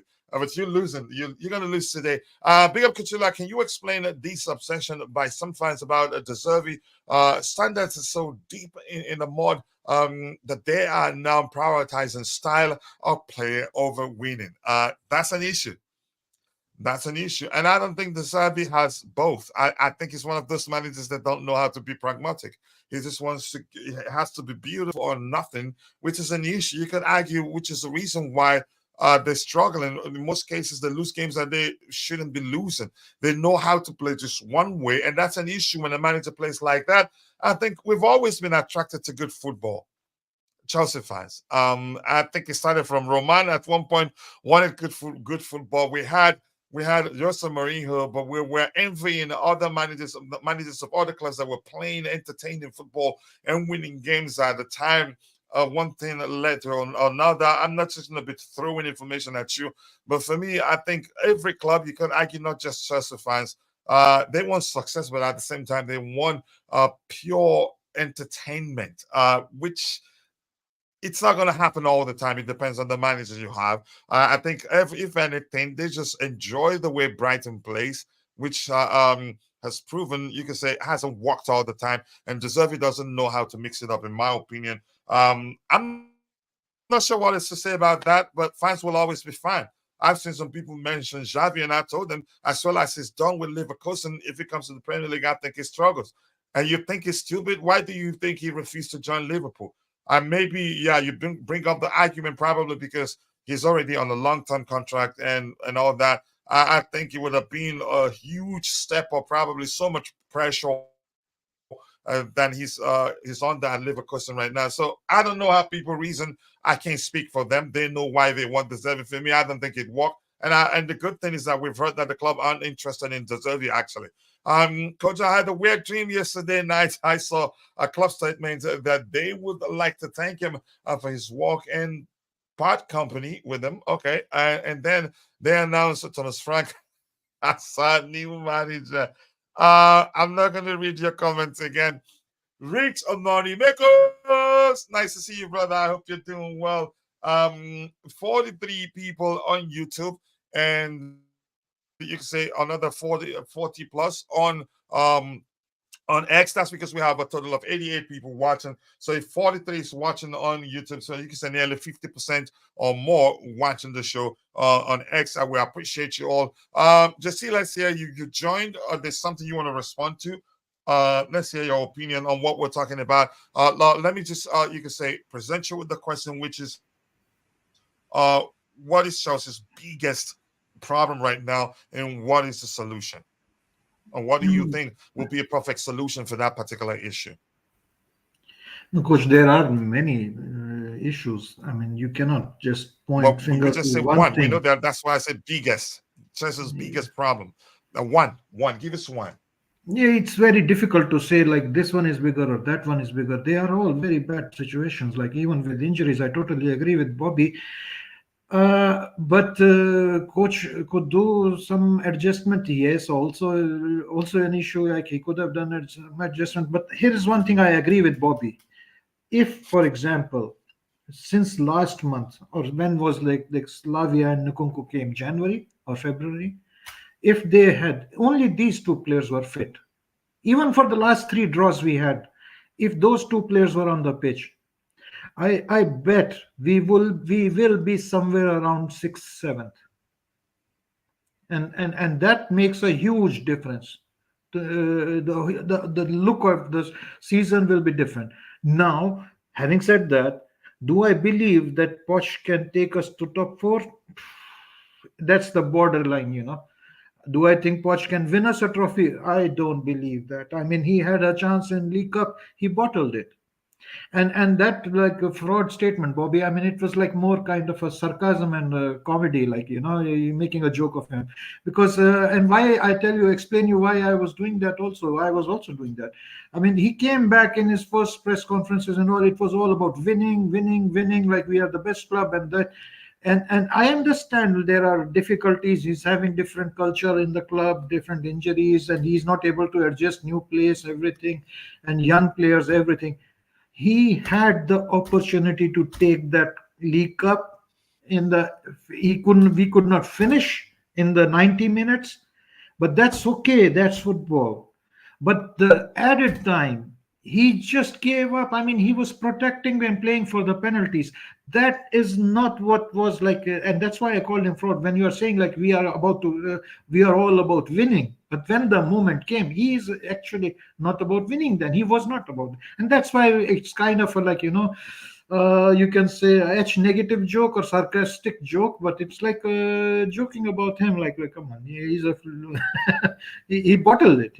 So you can make funny stories about him. Like when he wins, we always give him flowers. But like when he bottles it, and to be honest, if you ask me, our problems, there are so many coach problems to be fixed. If I was to say which is the biggest one, all of them are big problems. I mean, they need to start from the, I suppose, I mean, get a director of football who is not only looking at the transfer policies, but who takes charge of everything. Also the coach, also the hospital, the medical department. What is going on? I mean, and we need a guy who's like really, who is aware of football and who appreciates more like also a balance in terms of experience and youth, who is able to stand up to the owners and tell them, look, this project, okay, we see a good points in that, but only putting all our eggs in one basket is not the best. best thing may be, because I mean this has not been proven and tried in the past, and there is a reason why it has not been tried in the past, because now we are seeing it like now. So I would say the best would be to start with appointing somebody who takes charge, who is more aware of the footballing part of the business and takes footballing decisions, and who has the mental and the power to stand up for his decisions, and people start listening to. Then second, you can like start changing, making adjustments to the medical department, figuring out what's going on there with the players, what is going on, squad issues, building the squad which is in harmony with the manager's style of play, or hiring a manager which fits with the style of players we have, type of players we have, and making player purchases based on like not on the potential only, but like what kind of players these are and what kind of football we want to play. So there is no harmony. There's all like everything is not focused towards one thing. Everybody seems to be doing their own thing. The directors are there doing their own thing, owners are doing their own thing, hospital department is doing their own thing, coach is doing their own thing, even the players are doing their own thing. We are winning games because of individual brilliance. You know? So it's like a not like a harmonized organization. It looks like that at the moment. JC, one thing. As a fan, right? How would you feel us bottling a 2-1 lead to Sheffield United? Then the coach says it's a fair result, a draw is a fair result, while Sheffield United are at the bottom of the log. How is that fair result? Are you But kidding me? At Chelsea I'll tell Football you, Club, I'll tell coach you. saying that? Nah, man. Here's Tobago, why I I'll explain say you. it's a fair I'll explain result. you. Tobago, He here's has why I to. call it a fair result. Sheffield United they didn't deserve to lose, because from our perspective, we think you can say winning is a given for us. We should have won that game. It's a fair result because Sheffield United got a draw, and they actually, in my opinion, they deserve to win. So we got a draw. But Maybe Coach, you can argue but it's a fair Coach, result that we got a can I draw. But input I'm in not that? saying this from his perspective. If I'm saying for me, I would call it a fair result because we got a draw. In my opinion, I Coach, don't know why. How again? Maybe he's saying it's a fair result that we got a draw because probably he realized we played badly. But go ahead with what you were saying. Coach, I can just give you very quickly my view answer to the Tobago. Tobago, like when the pressure is happening after a loss, and coach has to say something, and that's why the funny part was like I funnily, as a humor, called him a fraud because he's talking fraud. I mean, Mourinho used to come out and deflect so much. Sometimes he used to say to the players, look, I'm going to go out and say this thing, but the real thing is this. I'm just going to say it for the press. And that's also Mourinho fraud. Huh? So you don't take so much like literally what he says, and that's why I call joke like he's a fraud. Don't take his word seriously. We see the substance, what's happening, and what's happening on the pitch, and then you make adjustments like speaking what he speaks so many different things. We are a club which was not like that before, or we are the club we should be winning, and then we are protecting, and then the players are bad, then they're saying that players are very good, we will be very good. Sometimes he says like 3 to 5 years. It's all like conflicting things, but this is just sound bites. Don't These are just sound bites doing the diplomacy part of the business. But even Potter, I finally realized Potter is an introvert by nature, and that's why he had this standard boys gave it their all. I mean, this was kind of an answer like, okay, the match is finished, we are going home, we will analyze it and all that. But for the press and everybody, the boys gave their all, and goodbye. Don't take them so seriously. What they say, it's fraud. Bobby, would you All right, agree to thank me? you for My that. assessments. Let me get a few things. In my opinion, I'd say you answered the question the way you didn't feel, but I say you didn't agree. You could say you you were never going to respond with as you chose not to say that one particular factor is the biggest issue we're facing right now, which was the question. But you made a point clear, and I think a lot of people understand. Yeah, your opinion there. Even No, Deservi and Frank you would did do make the better than point. Poch. At least they actually, coach. That's your opinion. I don't think they will, in my opinion. And I think if we're gonna move on from Poch, we should go for an established manager. And I think the owners would do that if they ever. That is, if they decide that's it, they're not moving on with Poch. I think they will go for an established manager. That's my opinion. And I've said that before. We spent half the season below Brentford and Brighton, Bobby. Let's see what else we have here. Poch is to blame. He is brilliant at finding the right system and information for failure. If there's a perfect way to lose or draw a game, he can do it in 45 minutes. Wow. Let me see anybody else here that I haven't read their contribution in the chat. Otherwise, I'll scroll to the very bottom. But big up to everyone in the chat. If I haven't read your comments and you're there, apologies to you. I cannot address everything we have here. Let's see what else we have here. This is saying, okay, it's a youth a project. Use your academy instead of loaning them. Okay. That's a decent argument right there. And Glenn, big up legends. Home from work straight to the perspective. Thank you so much, bro. We appreciate the love. I hope you're doing well. And Kim So is in the house. You told us you were looking for a girlfriend, and whenever you find one, you owe us an update. Just let us know whether you found a girlfriend. We'll celebrate with you. But that's by the way. I'm gonna come back to the panel.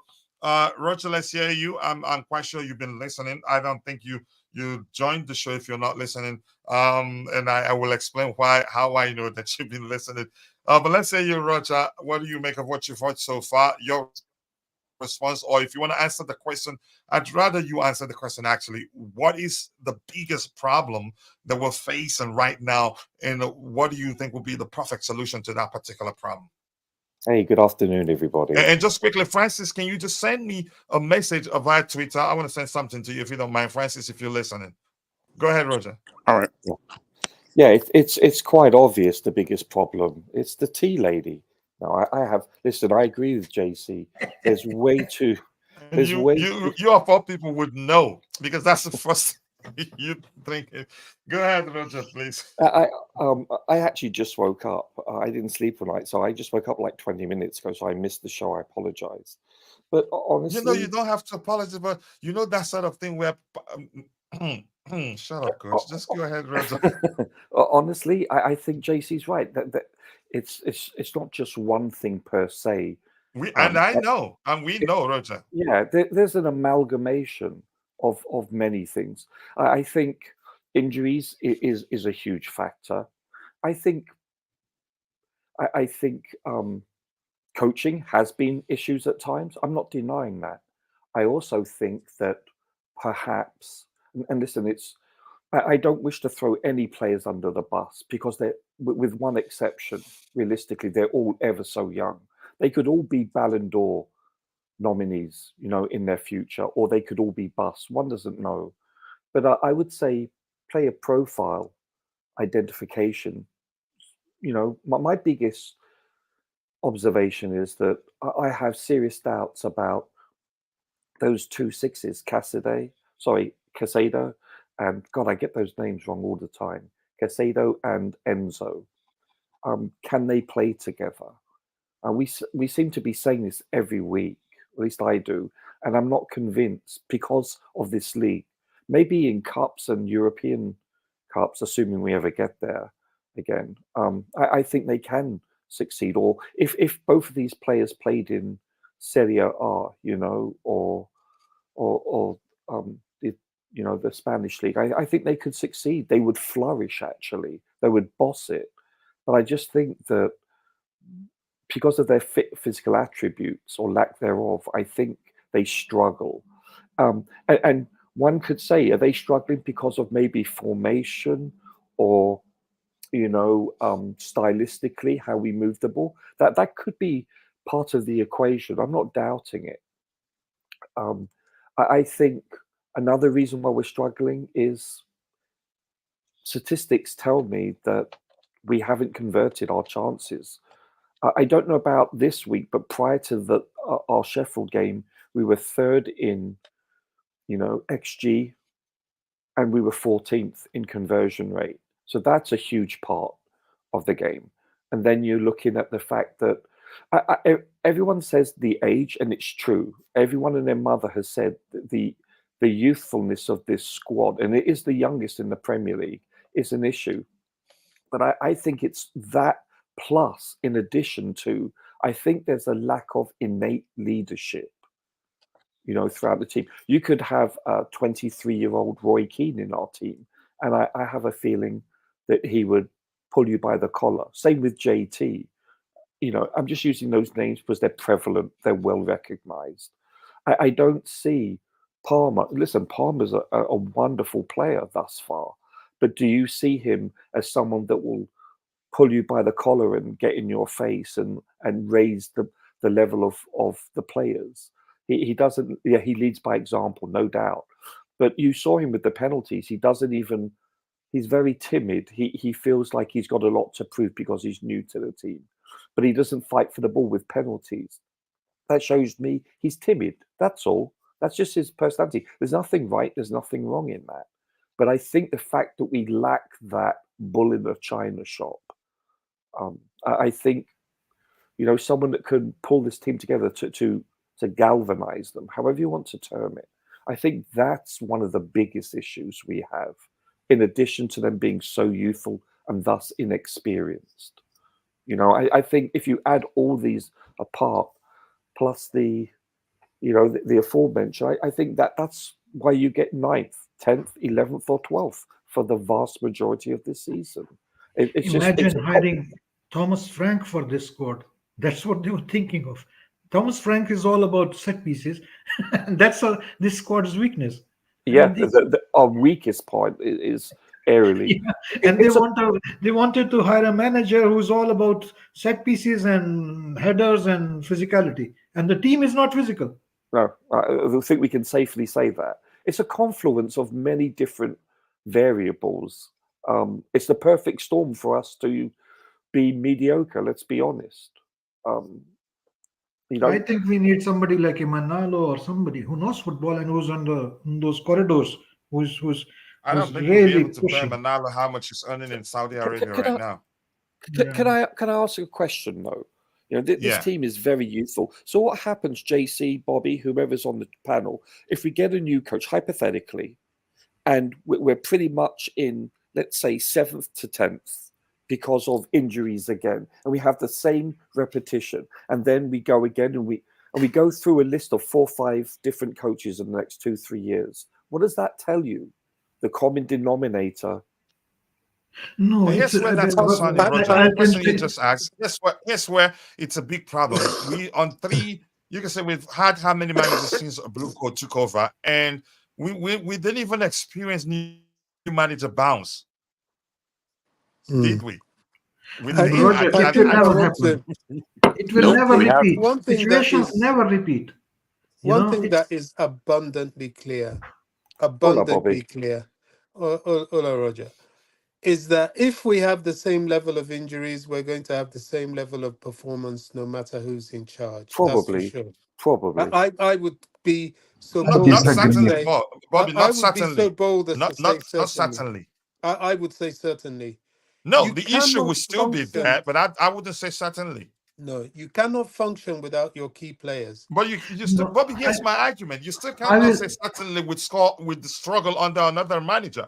I think it's a high probability. Are a huge factor, but you cannot say for and then under another manager will still struggle. I'd be inclined to I agree with you if you say the injuries will still be an issue under another manager, but not certainly that will still perform at the same level. I disagree, really. Okay, I'll give you an example. But go ahead, Bobby. Let me let you drop. Okay, Bobby. Well, I believe that if you go through another season without your key players, you will struggle in exactly the same way. Well, maybe not, because they would have added some players, certainly a striker. That I will understand. But if you expect these youngsters, having had one season under their belt, yes, they will improve. Yes, they will be more used to the Premier League and each other. But that game in, game out, sometimes 2, 3 games a week, they will keep struggling with that because you don't have the rotation, you don't have the leadership, and you don't have that high level of ability that these more gifted players who have been injured have. It's just a reality. To me, the root cause of all of this is the injuries. If you want to name one thing, Can I add something, Coach, about this with Yeah, Bobby? go ahead so that we can hear from Francis because he hasn't spoken. Yeah. See, my issue with this is when even when we have injuries, and we have had injuries in past, you find solutions, and those have been not good enough. I mean, you can rely on the players and good players and bad players, but there are instances where the coaching comes in and you have to get a job out of them. I'll give few examples. Chalaba was not a regular starter. Chalaba, when we had Reece James injured, Chalaba was being played as right wing sometimes, right back. Uh, we had Malangsar, we had a total disaster at left back, left wing back, or whatever you say. And nobody really even expected those kind of performances from a player like Malangsar. But he did a job, he did a good job. And it was down to coaching, down to a system, down to drilling the players to get a job Just out quickly, of them. just quickly. Big up DJ. I appreciate you finding the time to join, and big up Bob Rigo. I'm not gonna call you Rodrigo, but Bob Rigo. Roches. Yeah. Bob Rigo, big up to you. Nice to see you guys. All the ladies in the house. DJ, sorry I skipped past your comment, and same to you, Rodrigo. I hope you're doing well. Always nice to see you. Go ahead, JC. So I'm saying is like, okay, yes, injuries do play an important part, but then you do some things which should be substitutes for that. And to be honest, I mean, right now our midfield is like overworked, but then we have Kasade who has been 3 months already training with the team, and he's not even starting. So has he been coached in these 3 months, and why was he brought back? We had. Matson, who was on the fringes and never even tried. When we had this injury crisis, we sold him. So that was not Pochettino's decision, I assume. But like when he was here, you coach him and you get the players. You find solutions. There is academy. You drill the academy. In, what he has done is, to be fair, he has played rotated players. You can see Gallagher playing left wing back, left wing. You have seen Chilwell playing left wing when we had like, okay, I mean, maybe he's trying to adjust due to bring a width to the front line when there is no Nkunku, there is no. But then, I mean, he's rotating those players in a different manner, and that didn't work. That didn't work. So I think, I mean, he could have done better by coaching, and not only by rotating this kind of thing. And that I do not understand. You have right now, at the moment, if I have to give right now present scenarios example, you have Kasade sitting on the bench. He came in only for 3 months. He has been here for 3 months, 3 minutes. He came in for 3 minutes. He has been here for 3 months. Has he done any job together with training and all that to get him ready up to the speed for the system and use him? Use him at least in the games where we are ahead and we are closing down the games, like not for 3 minutes. And that coaching is missing. Even with the injuries, there is still a lot left, which like to be desired. I mean, I hope he could have done that. That's why I say like, for what it's my opinion. Of course, it's not good enough. Not good enough coaching All is right, a let's important hear thing. from Francis. He hasn't spoken and he's been patiently waiting. And Rodrigo, if you have time, I did send Coach, I you. will drop out. Thank you all. Thanks a lot, everybody. All right, no worries. Thank you. I did send you a message. I did send you a message on X. Let me know if it is possible, please. Again, if it is, I'd really Yeah, I appreciate that. did. If not, I totally understand. Okay, you're fine. Okay, but let's hear you, Phil. The question, I'm going to be as specific as possible. Hopefully, you be specific with your response and not be like Roger and JC. Your opinion on what's the biggest problem that we're facing right now. What do you think it would be the perfect solution to that particular problem? Phil, over to you, and I'll hand over to Roger from now, and hopefully I'll be able to come back. If not, just once you guys are done having the conversation, you can just leave. I will know, and I will take over from there. And Roger, I appreciate you. You're not gotten anything from this. You know, I can't even afford you if I tried to. But I'd like you to lead the conversation from now on. Thank you so much, Roger. You got it, sir. Go ahead, Phil. Go ahead, Phil. Francis, so to speak. Francis, you're there. Roger, you can go ahead whenever he's ready to speak. Sure. Who else is on the panel? I don't. Tobago. Is it Tobago? Yeah, Tobejo, Bobby, Yes. and then the other one is the soundboard connection, and then Francis. Yeah. Okay. So, Bobby, is there anything you want to talk about currently, based on Chelsea and going forward? Not really. I just think we're at a point where talking about what the problem is almost a waste of time. Of bigger interest, well, to me, and I only speak for myself, I enjoy people that speak of the solutions, even if they are dreams. The solutions is what is important. You know, I'm tired of hearing, "Oh, Poch must go, Poch must go." I'm no Poch fan, but I don't know what the solution is to Poch. And I dare anybody to be able to beat their chest and with certainty say, "Hey, look, we should go for this manager, we should go for this manager." I personally don't see them out there. And I think we're so far in this project, we must see it through, at least to the point of the returning injuries. I think the injuries are a factor. I think we've tried to, in our disappointment and our annoyance, often paint it over, attack the club. You know, there's a saying, hurt people hurt people. You know, there's always that desire by some of the fan base to either attack the ownership or attack the manager. Whereas the simple truth of the matter is that, for good reason, we've gone down a route of using young players. Now, the young players were inhibited by a lack of entirety in the team and a whole load of injuries. And the trouble is, they were all new to each other. They're all new to the league, and it's going to take time, whether we like it or not. The project is going to take time. Is Pochettino the man to see us through? Well, I still am struggling to forgive him for the Carabao Cup. I thought that was such a weak mentality performance because he should have won that trophy.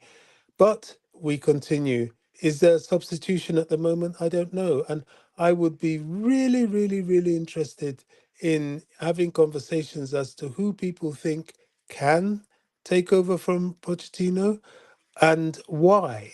Will they be able to manage the injury load that Poch has had to manage all season?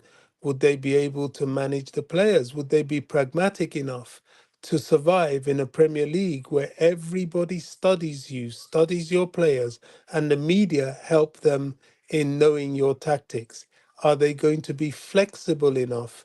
Are they going to be able to optimize these youngsters who, whether we like it or not, they need rotating? There's so many questions out there that it will be nice to focus more on answers to the questions than going on with the merry-go-round of constantly raising them, because then we just sound like we're whinging. This is my opinion. I'm not speaking for anybody else but myself. But, I've been on many of these platforms. I've listened to many of these things. I've stopped listening to X, by the way. I think a lot of nonsense is out there. But yeah, a good conversation will be a solutions-based conversation, even if it's just opinions of the solution. That's my point. Bobby, I Hey, just did I want miss any to. question? Yeah, yeah, I'm listening. Okay, let Francis talk, and then I'll ask you.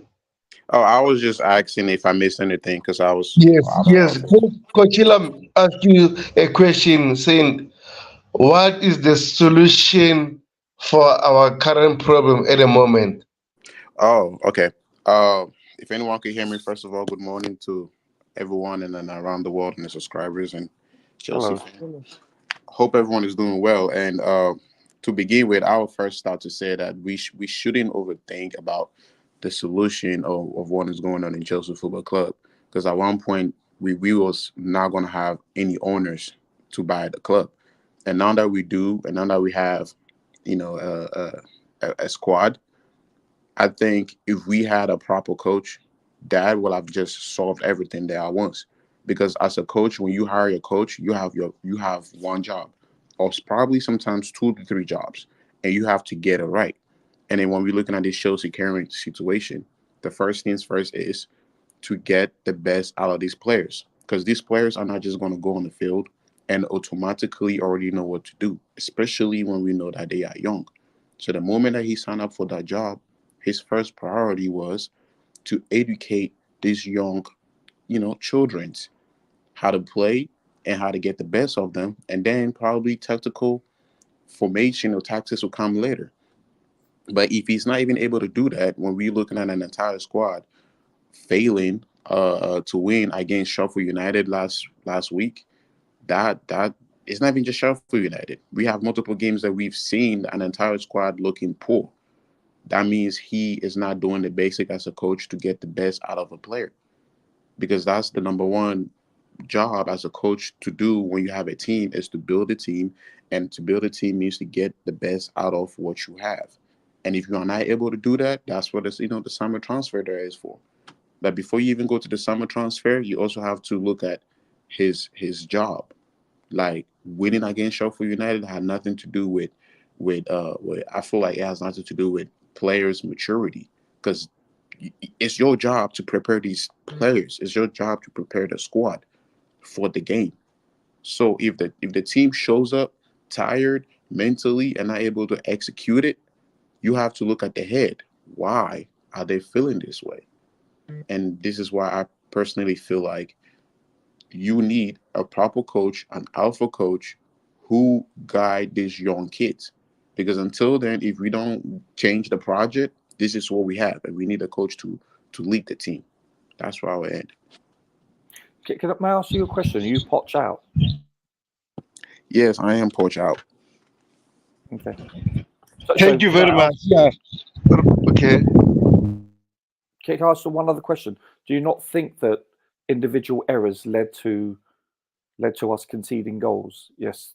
I believe individual errors led to us conceding goals. Yes. Okay. And is that the coach's fault or the player's fault? That one is the player's fault. But as a coach, you should be able to see who will be making these individual errors. You should know your team from A to Z, from front to back. Just like we Chelsea fans, we know a lot about Badiashile. So if Badiashile came in and then we conceded because he was not able to put in the work, shame on Badiashile, but also shame on the coach. So it's both ways. That's how I see it. Also, Because he's the one who put him on. Francis, He's the one who put him in the game. He put Badiashile in the game. one thing, Francis, right? I just want to ask this, right? Even to Roger. Also, Mauricio Pochettino at the moment, I think it's 8 to 9 months, 8 years, right? So since from the preseason until now, have you seen Mauricio Pochettino's style of play, or have you seen us dominating the game and be convinced that, you know what, today we cooked, we are playing very well, everything was spot on? No, no, and you know what? It reminds me of Arsenal. Arsenal were losing games 2 years ago or a year ago, left and right, but you could see what Mikel Arteta was trying to cook, and because of that, there was patience, or should I say, there was some type of divided fans. But you could see what Mikel Arteta was trying to do, compared to us with Pochettino. We are not really seeing even consistency of 3 games trying to see an identity of who we are. And also, if you remember, Rudiger was at one point terrible under Frank Lampard. And then when Thomas Tuchel came, all of a sudden, these guys stepped up. He stepped Different up not just because formation. of a new coach. He also stepped up because of how, the way that the team was set up. And now he's at Real Madrid. That's what coaches are meant for. So I also believe that a proper coach who's supposed to lead a team, supposed to coach a team, supposed to motivate players, that's what his job is there for. Because there's potential in each players that we have. But if errors keep on happening, that means that the coach words are not going through their heads. It's not motivational enough. Because Disasi could be a monster. He could turn out to be a great defender. By the assured runner, he's in the mud. And you also have Modric. We have more young players out there who are supposed to grow. But with the way we're playing, we are not seeing a coach, giving instructions to these players. That's what is more concerning for me than, attacking individual players at first. Tobejo, would you want to say something?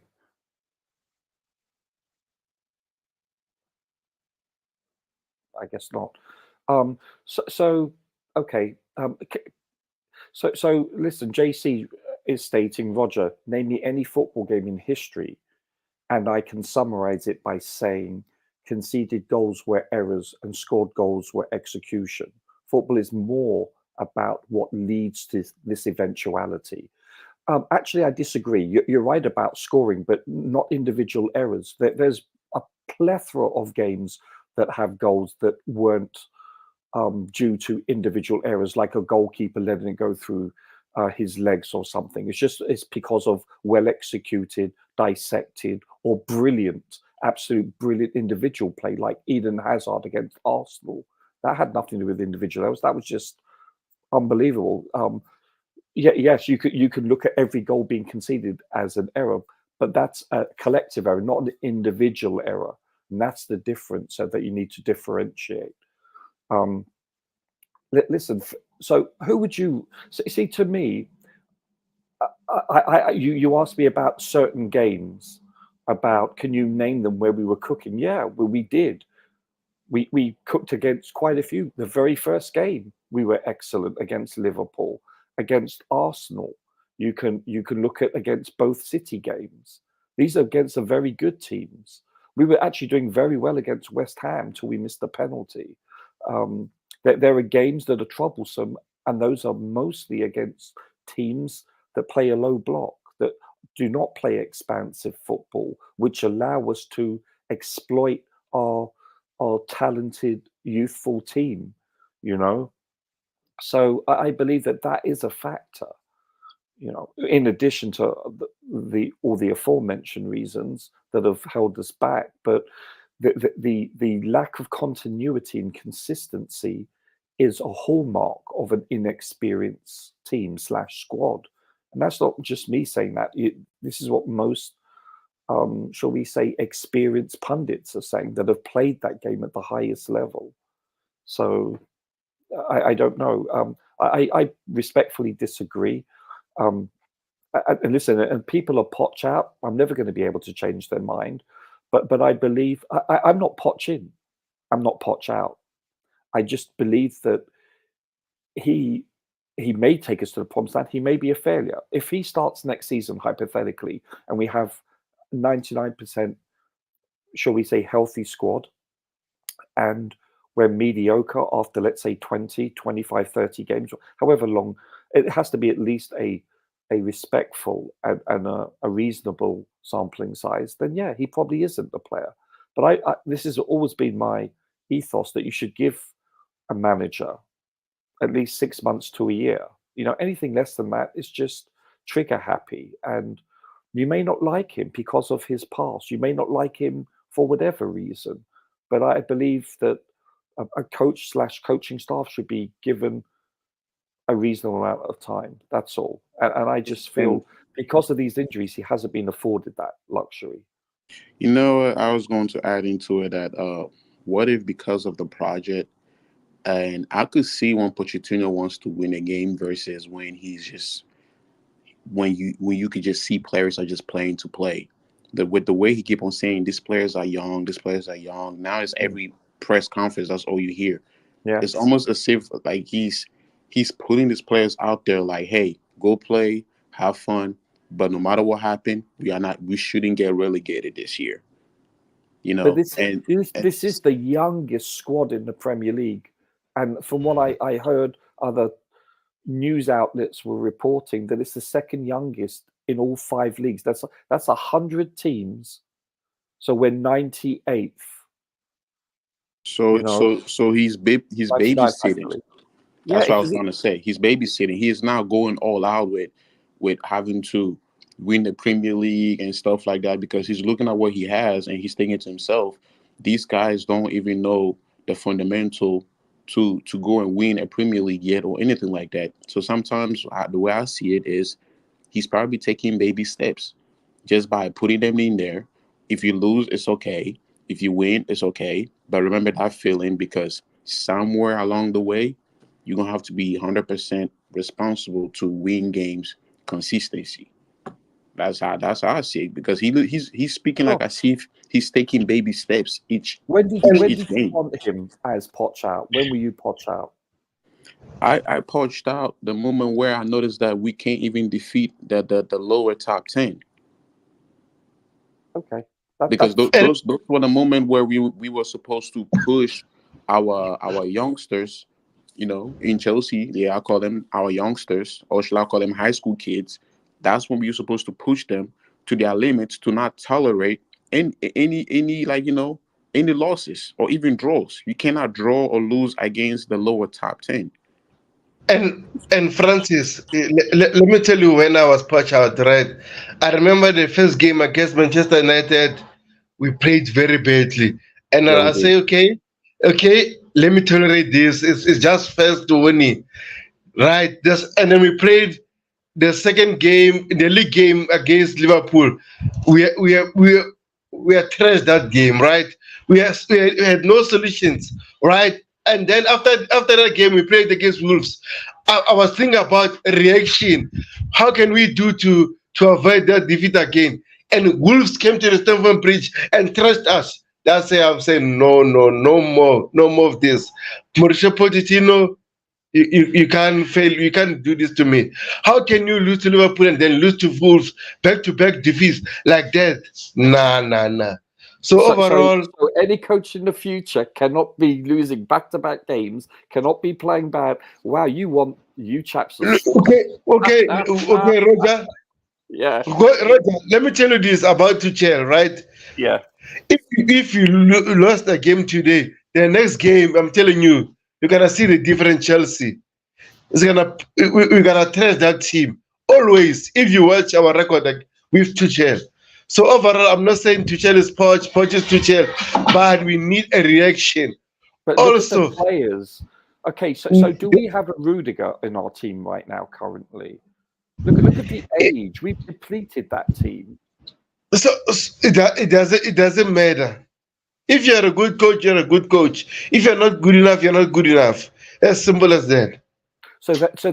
Then Pep Guardiola should be able to go to Grimsby Town, get them promoted each year, win the Champions League with Grimsby Town player. If that coach is that good, no, it's about quality of players also, gentlemen. Otherwise, So, so every single Mr. Roger, fourth division right? team Look, would just hire a great coach and not spend money on players. I understand where you're coming from, right? But you could also like agree on this one that Frank Lampard cannot lose against Sheffield United, Burnley, Wolves, Brentford, Everton, Nottingham Forest, and Bournemouth. All these Bournemouth, yeah. games draw. Frank Lampard will at least win 3 or 4 of them. So here's the deal. This is what I see happening here. You're comparing apples to oranges because this is a different squad from Frank's time, from Tuchel's time, from Jose's time. These players, this is a very youthful team. But by several years, by the way, you look at it over 18 months, I think it is, to the second, youngest squad in the Premier League. And we have a 39-year-old in there. You take him out, and you're probably looking at over 2 years per person in this team. That's a lot, gentlemen. That's an awful lot. And I think It might be a lot, right? it's But substantial. But if we look, I know we have this young squad. I'm not expecting us to even be on the top four. My first Sure, sure. season, when we first signed Modric, Noni, left and right, and Disasi, I was like, yo, this is crazy. We have a crazy squad. And then when I started seeing the reality going into December, even November, I was like, no way. All we did was just sign a bunch of young players, and I Mm. already understand that I've already lowered my standard because I'm like, I'm not about to daydream. I know how soccer works. But but because of the club history and who we are, right? You don't draw or lose against the bottom 10. That is what is not acceptable. Sure. Because Can I just say something very quickly? And this is in the okay, answer to JC as well, where JC says, Roger, will you agree in last year's case study, your primary argument for your client was a lack of preseason? But this season, coaches had more time, and I see this duration as not durable. Not sure what that means, the last part. Well, here's what I have to say to you, sir, and to JC, and to everyone listening, obviously, is do you realize that the summer window, we had 28 players depart either by sale, terminate, letting the contract run out, or people going on loan. That's 28 players that have left this organization. And I may have missed one or two also, but I think I've got at least 99% of them. So that's 28 players that have left this team, a lot of experience. And then we added 14 players, new players. When you have this much, shall we say, revolving door, I mean, I think that's really unrealistic to compare this manager because you're looking at a completely And out different of team. those 14 additional players, we have had to 16 injuries every single game. We played for right, but Bobby, we played 42 times this season, I believe, and only 3 times have we had less than 8 injuries There you go. on game time. This is So yeah, we really need to look at what we are saying. You know, I understand that people are angry. Nobody likes losing, especially if you're a winning club like Chelsea. We yeah. don't like it. But there are realities and there are mitigating circumstances. And to me, it just makes no sense to keep digging at the situation without actually showing understanding for what is happening. I can't fully, I don't like Pochettino per se, but honestly, I can't blame him for a situation that is quite out of his control. And yes, in principle, it is unacceptable to go to Sheffield United and go 2-1 up and draw. It's very unacceptable because of our name. But the reality is, Yeah. if you look at we discussed it before the game. I said, look, these guys playing them 3 times in a row, not rotating the midfield, it's going to be a problem to us. And he proved that way. They looked jaded. And then what did he do? This is where he is. You can point a finger at him a bit. Is he went and stuck a 40-year-old on the pitch? Yes, he scored, but look at the performance after that. I think we're now trying to humiliate him. There comes a time in top level sports where you have to call it a day. It comes to everybody, and I think that day Father has come time. for. Yes, it's come for Thiago Silva. We can't keep trying to resurrect the past that is no longer there. So honestly, we're expecting too much. We really are.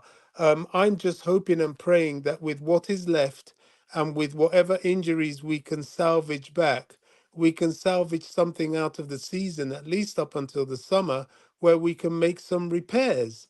But anybody expecting this sudden quick fix and we're ripping up trees. It's not going to happen. It will take us some time. We can be better next season than we are this season. Of course we can. The players themselves will be better, and with new additions and returning injuries, we'll definitely be better. But will we be at optimal strength? It might take that season and then the following season for us to be optimized. Okay. So if we speaking about injuries, who are we missing so bad Ho for us ho! Are you for us to start serious? Ho winning? ho! For us to Nkunku, start winning, huh? Nkuku, Nkunku, Lavia, Fofana, Wesley Fofana, Lavia, Reece Reece James. James. I mean, Do you even realise? Do you know Chilwell, our a fit wings? Chilwell. Yeah, do you realise our wings? We have done multiple times where we played fourth stringers in the right back and the left back, fourth stringers, which means the starter's not there, the rotational slash backup player isn't there. We've used players that are out of position, not there, and then Yeah, we end up using like Gilchrist. That's never actually he's we a squad player. we've lacked Chukwemeka nearly all season. Even now, he's not fully fit. That Look at I Noni; he's only just about fit. We've really suffered. You That don't think there's no. you don't think these key players that have had injuries is not a factor? well, because I've seen him use a couple of them before, and then our game still looked rubbish. And Uh, Yeah, because they're but you I've know, not I've seen him fit. use Nkunku before the injury. I've seen right? him use Rhys James.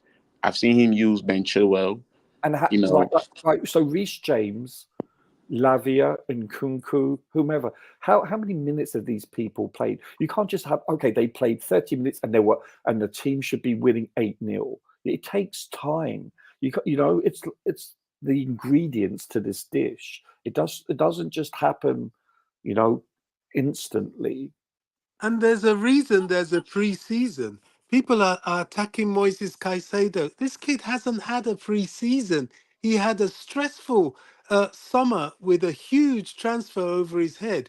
Even the best of players like our Didier Drogbas of this world required a full season playing consistently to settle into the Premier League. I think Drogba's was even 2 seasons.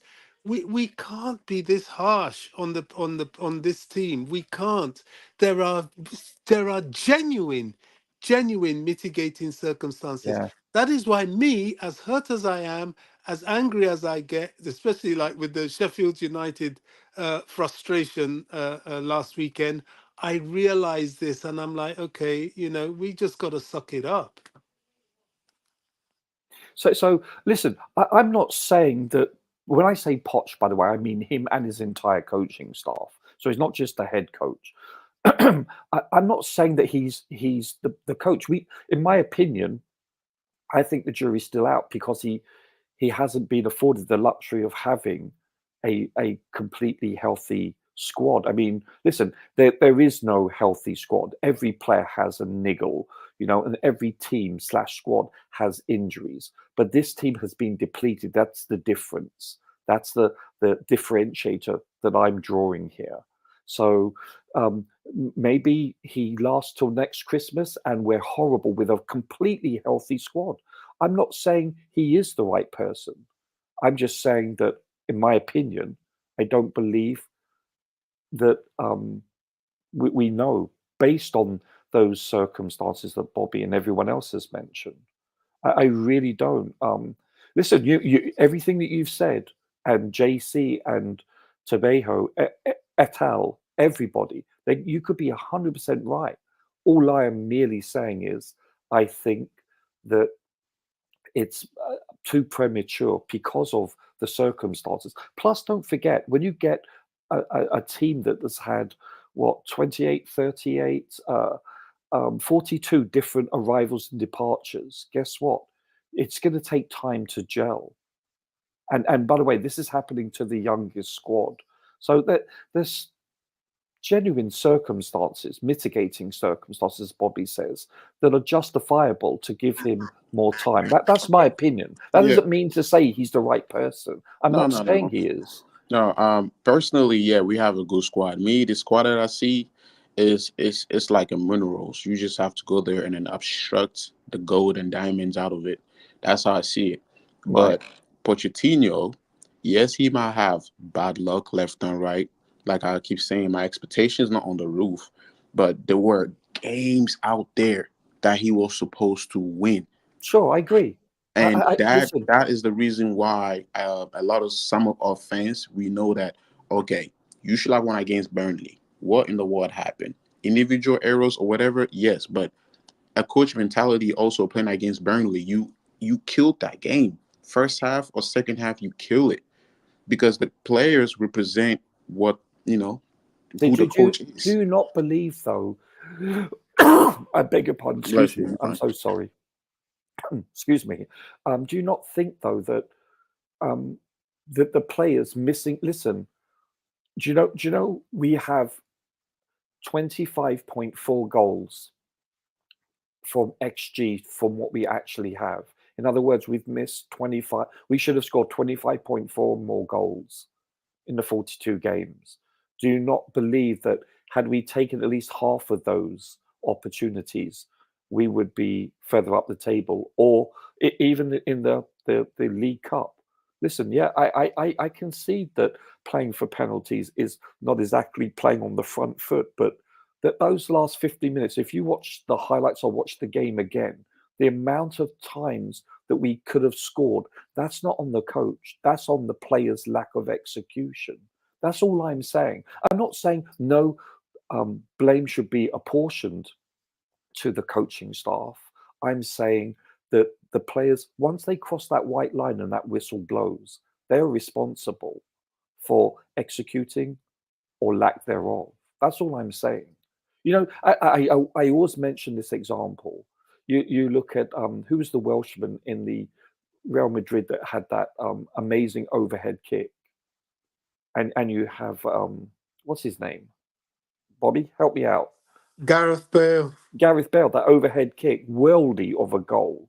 You know, if that's a preseason goal, that's still a worldy, let alone the Champions League final. And yet, should you apportion credit to the coach for that? No, it goes on the player. The credit goes to the player. So then imagine we're going to, okay, I'm about to go to an imaginary world, and I understand what you were saying, that Yeah. if Jackson will have put that ball in the net, if Sterling will have put that ball in that net, today we would have been looking at something different. We wouldn't even have Yeah. been trying to talk about Pochettino. We instead would have been like, oh guys, wait, when our injured players come in, we will be better and greater. Yeah, that is true. That is so true. So that means that we in a mixture of bad players, bad apples, Well, let's look at who's it missing this the way. chances. If the injured players come in and we're not better, then you can come for the coach. Yeah, Because exactly. if they are I agree. fit, if he has a fit team to work with and he's not getting the best out of a team like this, then it's really down to him, because there's no hiding. But you can't tell me that without the quality of people like Reece James, even Wesley Fofana at the He's our back, best player, Reese, by far. yeah, and Kunku. I mean, really? Even I tell Lavia, you what, even Lavia for sure. What the Fofana. 35 minutes he played, you saw what he could do.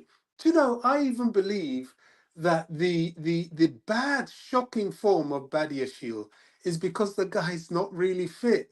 No preseason, He's had 3 injured injuries, most of the Bobby. time. Yeah, he's not there. He's not there. So as much as one gets angry and wants to attack the team, the mitigating circumstances are so clear that we have to exercise patience. I know it's difficult, but you know what? That's where we are. We can't change that, certainly not till the summer.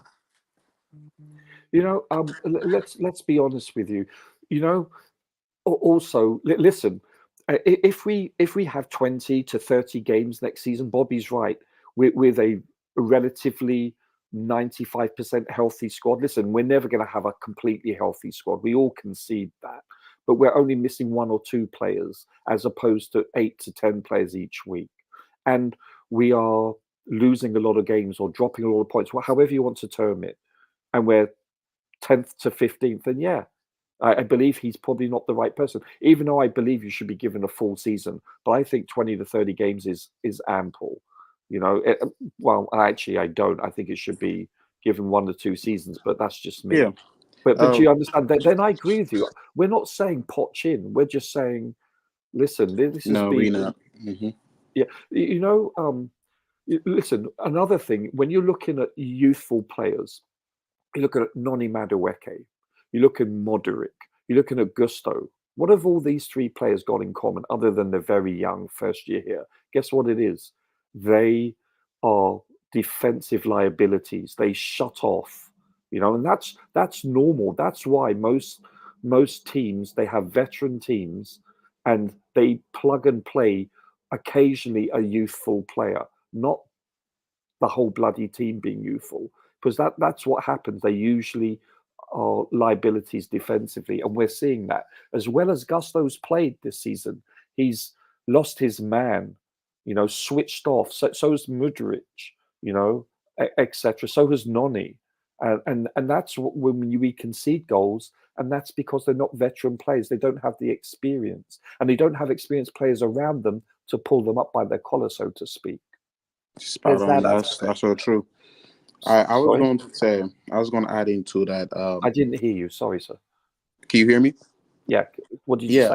I was going to add into something that like I've been paying attention a lot, and in a lot of football or different teams, that's just how I view football. This is how I see it, where you have players' individual talents versus the coach instructions, Mm, where you have technically I'm gonna translate it, coaches who win games versus players who win games, and I could say that like when Thomas Tuchel came in, he was like nine out of 10. It was his coaching ability that won us the game because when it came to player individual, they were not going nowhere. We saw that to the point where Thomas Tuchel was saying that we had the same players, but however, with currently right now with Pochettino and with this current Chelsea squad, a lot of we Chelsea fans we have seen a little bit more of individual players more than we have seen a coach instruction or more than we have seen a coach who has put in the team,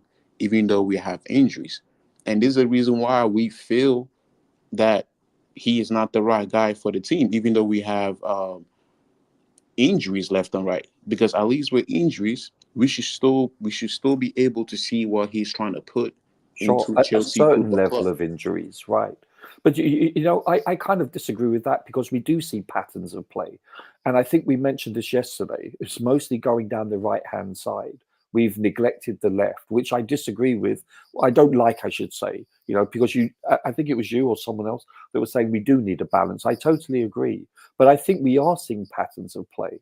We're seeing patterns of play that we're not scoring from free kicks, that we're actually scoring from breaking down defenses either from the And middle or conceding from from the them right. too. Yeah, exactly. It's what individual players. You look at it. So you go back to Mourinho and all the other players. You saw Eden Hazard dribbling through everyone and scoring. I just watched a couple of weeks ago every single one of Eden Hazard's goal for Chelsea. So one could say, all these great managers we didn't win because of structured play. We won because of individualistic. And trust me, Eden Hazard truly personifies being individualistic. So just give the ball to Eden, let him do it. That's not coaching. I No, could no, no. argue that. That was balanced, though. It was balanced No, when the I'm coach being puts the I, players I, facetious at the though. right place at the right I time. think what I do agree with and what he might be trying to say is that Pochettino lacks the ability to be pragmatic in games. Oh, I agree. You Yes, know, that's where what I was trying where to Completely. say. Hmm. I, where he doesn't switch to a back three yeah, when it's that's blatantly obvious that he has no defensive midfield cover and the midfield and the defense are exposed is a perfect example. Now, could you blame that on the players that are all out injured? No, of course not. These are the deficiencies that should he have a fit squad to pick on, then you can really say, look, this guy is not it. But the problem is that if he does have that fit squad, he probably wouldn't have that problem because he would have the players to play the way he wants. So it's a bit of a chicken and egg situation. do you know But what? Do you know what, gentlemen? I agree with you, Bobby, and I agree with you. Is it Phil? Sorry. Um, Yeah, it was me who brought up the players versus yeah, coach yeah. instructions. Listen. I personally prefer a 1-0 victory all day long as opposed to a 4-2. I prefer a clean sheet. I'm inherently pragmatically inclined. Let's put it that way. So I appreciate, people like a Mourinho. I love that having solid defense, and I agree, Bobby. And as I said, I have to put this caveat on. I don't wish to criticize Caicedo or Enzo because they are very gifted players. I don't wish to diminish them because please don't look at it that way. But because you're right, because of these player profiles, I'm not sure that they can coexist in this league together. And it's defensive manner with which that defensive line requires. Because let's be honest with you, currently speaking, these players aren't at the level to play in this league yet. That doesn't mean to say they can't in the future, but currently they're not good enough. And we see this week in, week out with individual errors. We just do. It's that simple. Aerially, we're inept. Going forward and defensively for the most part. We're susceptible aerially. Is there any part in any game in the last 6 weeks or so that you feel that we're not going to concede? Not me. I think I look at us conceding all the time. You can see the writing on the wall, so to speak. And so because of that, I would want us to either go to a back three or I'm not sure. It's just even put like a Silva, like we talked about yesterday, or a Chalobah as a number 6. I agree with you that I think the coaching staff should address. And Bobby's right, because we have to play these for the most part, let's say 75, 80% of the season, we've only had really 3 midfielders available for the most part. It's coming back to bite them in the gluteus maximus now. I don't know. Do you think the formation, because I think we have too many number 8s and virtually 0 6s apart from Leslie Ugochukwu. And I think so we have too many square pegs in round holes. Like, do you think we should change formation or carry on? Anybody? I think as a as a requirement of game management, you should be able to change formation. If you can't change formation in the Premier League, you can't be a winner. You've got to do that. I mean, you look at the likes of Klopp and Guardiola; they're experts at changing formation in game. So was Tuchel. Tuchel to a large extent.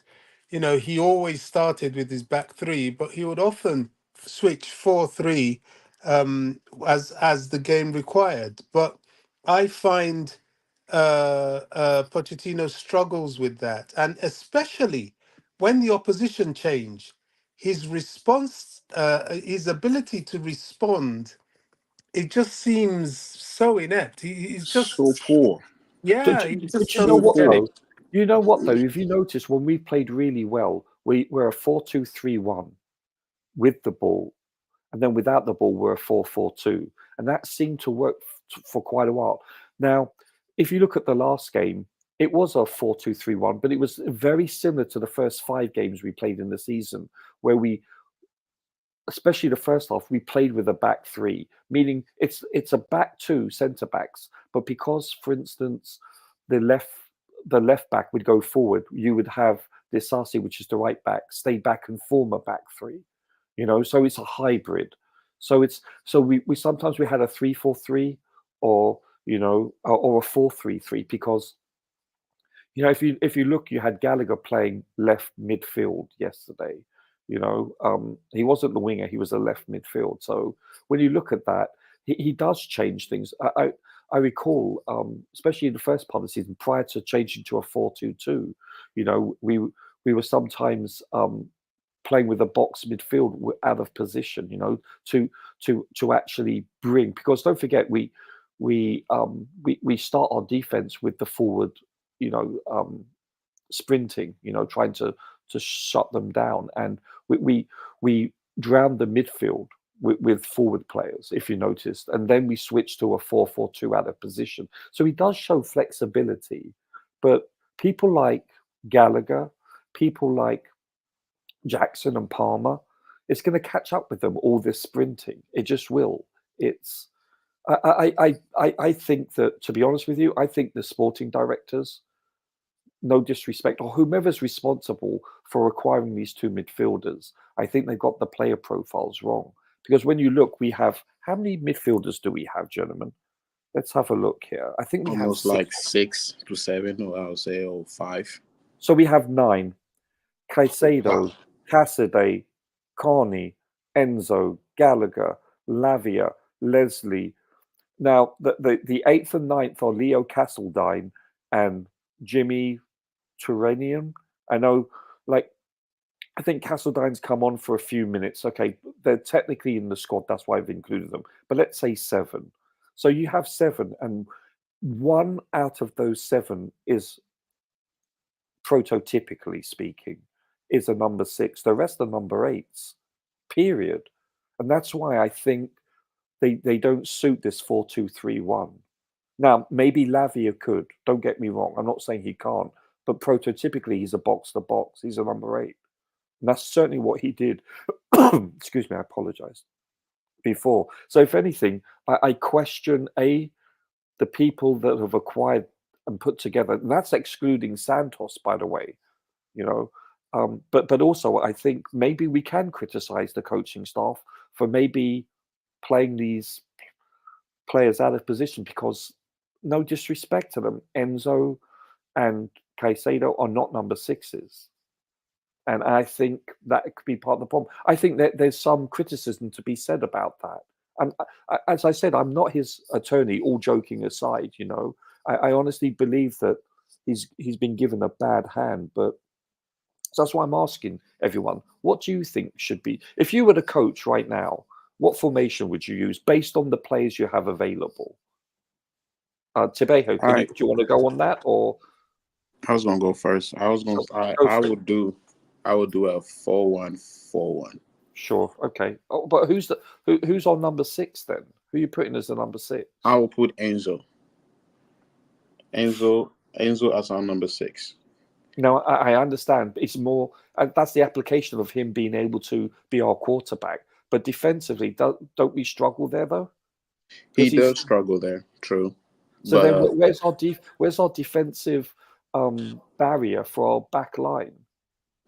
Well, the thing is that, like, okay, it's true that defensive he might be a little poor, but also he do have some type of potential. He's a little bit more of being at the right place at the right time.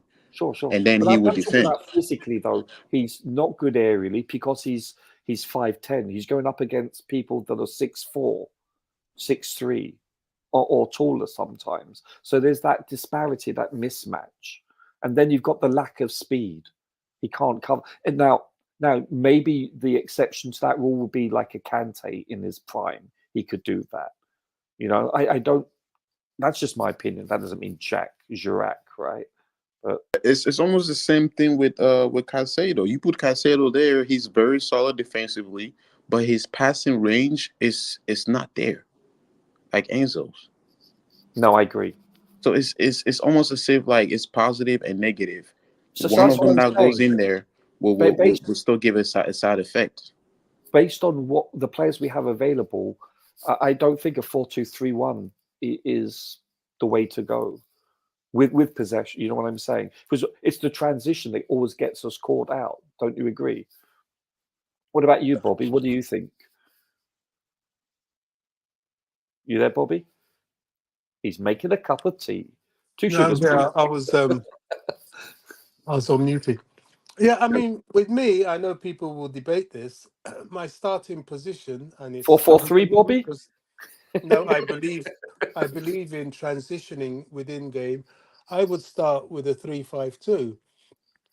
I think people say, "Oh, it's so defensive." No, I think the centre back 3. People call it back 3. I call it a sweeper system. You have somebody in the centre of the defense, centre back 2, who mops up for the defenders and steps forward into midfield to be your DM, if you like, as Tuchel often would use, which made it look as if he would actually switch from a back 3 to a back 4, because he did that quite regularly with Silva, and at times he would even use Rudiger in that centre back, in that DM evolution, if you like, and then shift Silva to the left back position to protect the space that Rudiger would leave. You see, all this. This is where the coach comes in. You start off with safety, your centre back three, and play your 3-5-2. Then you can do what you want from there. That's just my thinking. Now, I often have the question, well, what happens to your wingers? Yada, yada, yada. Well, we don't have wingers. We have inverted forwards. Hmm. We play a back four with wing backs. That's why we're often left so exposed, and Yes. our midfielders have to run around so much. But if you compact everything, there's less work on the midfielders for them to be able to play their game, and then you can feed the forward two with your wing backs. Then the question will be, well, what do you do about Modric? What do you do about Madueke? What do you do about? Well, this is why you have to rotate. I'm not there to pander into people's desires to see players play game in, game out. I never believe in that anyway. I think you have to rotate. I think your front two will rotate with Jackson and Palmer occasionally. Like the last game, Palmer could have done with a little rest, maybe coming off the bench, because it showed, even though he is our best player, if we had that pragmatic, solid midfield stroke defense base, we could have afforded the ability to do that when we were prepared to expand and play your 4-3-3 or play even a 4-4-2. You see, this is game management, but we lack that. And this is where I think Pochettino is seriously wanting. Now, he has a get out of jail card from the injuries, but it'll be interesting to see how long that can be sustained if the injuries come back. But the problem with that is that if we go with him for another season, and our suspicions are found out to be true, we're going to need to change manager anyway. And that's where the problem comes in, because a new person will have to settle in, bring in new ideas, and it's a Sure. risk. You know, everything is a risk, whether we change now or in the future. Whichever way, I'm not really overtly fussed. What I'm worried about is getting it right. Do you know what I would like to see? Tabejo, are you there, by the way, sir? If you're there, please come, please join. I don't want you to feel left out at all, sir. To me, gentlemen, I would like to see. I know it's maybe throwing the season down the drain, but I would like to see a 3-4-3. I'd like to see what we can do with a 3-4-3, and just see how with this personnel, or a 4-2-3-1, but maybe not these two number sixes. Maybe have Enzo and let's say Cassidy there, or Enzo and Gallagher there, and A 3-4-3 will work that would if be my your preference. if your flanking midfielders left and right are able to morph into a Move. five Yep. or into a four, which means you're playing your fullbacks in midfield, which we used to do Yeah, anyway. yeah, I can go with that. Yeah. Would it get the best out of Enzo and Caicedo? Probably, because you've got your sweeper in the centre back positions who can step forward. So a 3-4-4-3 is basically the same solidity as a 3-5-2. It's just a more offensive form of that. I will go with that. But let him do that instead of the flat back four all the time, which he can't afford to keep doing. yeah. With our midfield, and let's be honest, Okay, so I want to ask you a question, or everybody. If you could have Tony or Kane or Van Dijk, if you could only have one world-class addition to the squad next year, would it be a centre back or a number 9? What say ye? Anybody? Hey, I would say number 9. I'll You choose would? a number 9 because the more goals we will score, is the less we will concede. Okay, Bobby. It's a bird I dog. was just trying to unmute. I have to agree with the number 9. I think the defensive situation can be fixed with fitness. We're without Colwell. We forgot to mention him. Badiashile is struggling. And of course, we've got the aged Thiago Silva. And of course, we're without Fofana. So I think with fitness, any astute manager could get us through with that defense. But what we are struggling with is a finisher. And I think it has to be a priority to get a finisher in. I mean, you mentioned Tony, and you didn't mention Osimhen, who I Oh think yeah, simply has to be in whomever. the running. Oh yeah, for Yeah, sure. for me, from what I'm seeing, I mean, people aren't talking so much about Gyökeres anymore. I don't see that much of Gyökeres, to be honest, so I can't say I'm an expert on him, but I've seen, since his name was mentioned, quite a bit of Osimhen, and I think this is somebody that could be very helpful with the Chelsea team, so long as we keep him fit. Yeah, that's all technicality, Bobby. See, to me personally, I'd rather have a world-class centre back between 25 and 30 in their prime. I know obviously Van Dijk is what, 31, 32. He's probably got 3 to 4 to 5 years left in him. But I'm just saying, using him as an example, I'd rather have that, person that can freaking toe the line, can organize the back line, dominate aerially. If we can listen, if we can concede far less goals and we're able to, death by 1,000 passes, with attrition, defeat our opponents by attrition and score. And obviously we have to improve our conversion rate. But I prefer that method. That's just my mindset. That doesn't mean it's right or wrong. I honestly believe that if we could get a world-class number, listen, we may, it could be Badiashile next year, could turn out to be, some players just, it clicks, something switches on and they get it, whether it's the game coming to them. But that position, centre-back, this is where I believe you require the most amount of experience than any other position on the pitch, including a keeper. It's the hardest position in so many ways because you have to read the game and you're exposed. Badiashile needs to play more games. Listen, it could be Fofana, it could be Colwell. Someone could step up next year and the light switch could go on and they could just get it and they could excel, or multiple. One doesn't know. But based on, let's be just, shall we say, middle of the road, not too optimistic, not too pessimistic, and see that they're not going to reach that level for another year or two, then I would like to get a world-class number 4 back in there, number 3, whatever. But yeah, listen, I wouldn't be opposed to getting someone that could get us 20 to 30 goals a season. You know what I think? Chalobah was supposed to be next on line. He's supposed to be the leader after playing with Rudiger, Thiago Silva, Aspilicueta, and all that stuff. Yeah. He was supposed to shine. He was supposed to, because I will take Chalobah over Disasi. And Would you really? Yeah, I will take Chalobah. The only thing about Chalobah he needs to improve a little bit is his air ball. This guy barely jumps, but he needs to improve in that. But other than that, Chalobah, he's been solid. He's been potential, like under Thomas Tuchel also.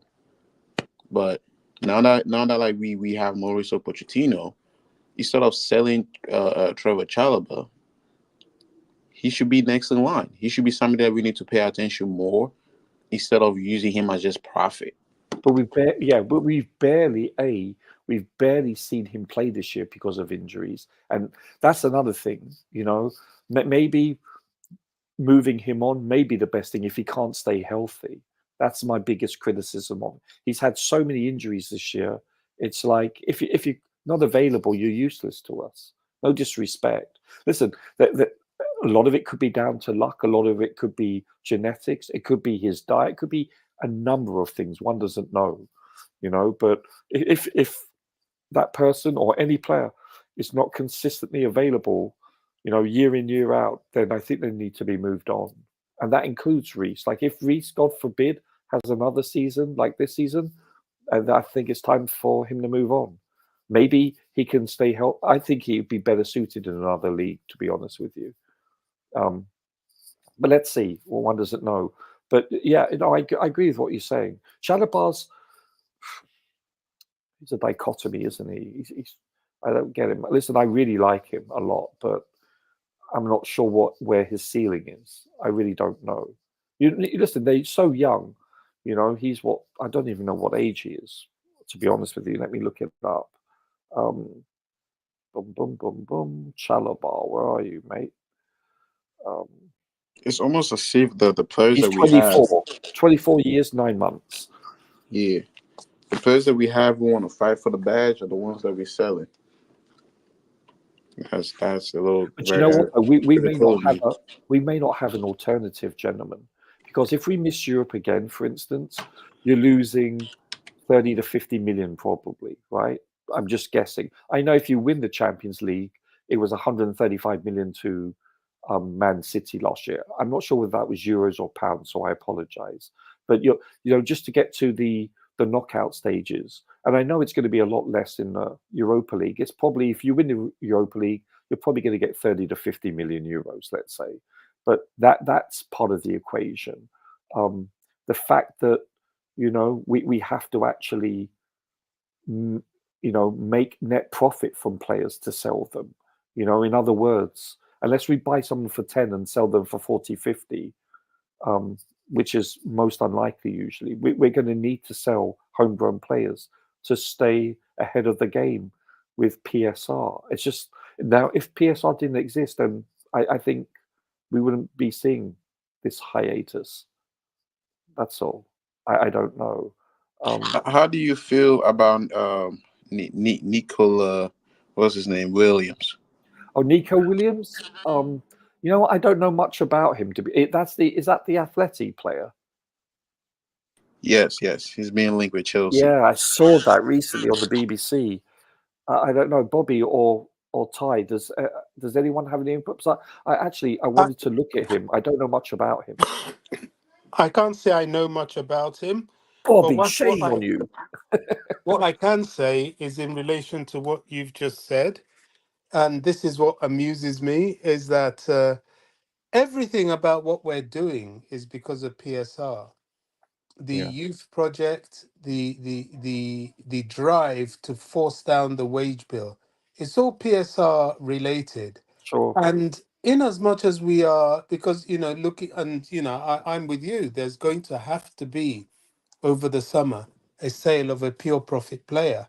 Or It's two. probably, or two, yeah, it's probably Chalobah from the looks of things, although I would rather not. And another, I don't Gallagher, even want to probably. say his name. Yeah. I wouldn't say probably, depends on whether he signs the contract put in front of him. But the issue here is that we are playing financial fair play. And when we do that, we get criticized. When we don't do that, people want the book thrown at us. So, this is where I defend the owners. How do they? I mean, it's like they're damned if they do and they're damned if they don't. If they allow us to go to the dogs with FFP stroke PSR, the whole fan base will be, ooh, Bowley out, let's go demonstrate. Now they're playing a sensible game. They've done the whole amortization thing, and they may need to sell some more academy players. Everybody's like, no, we want experience, we want marquee.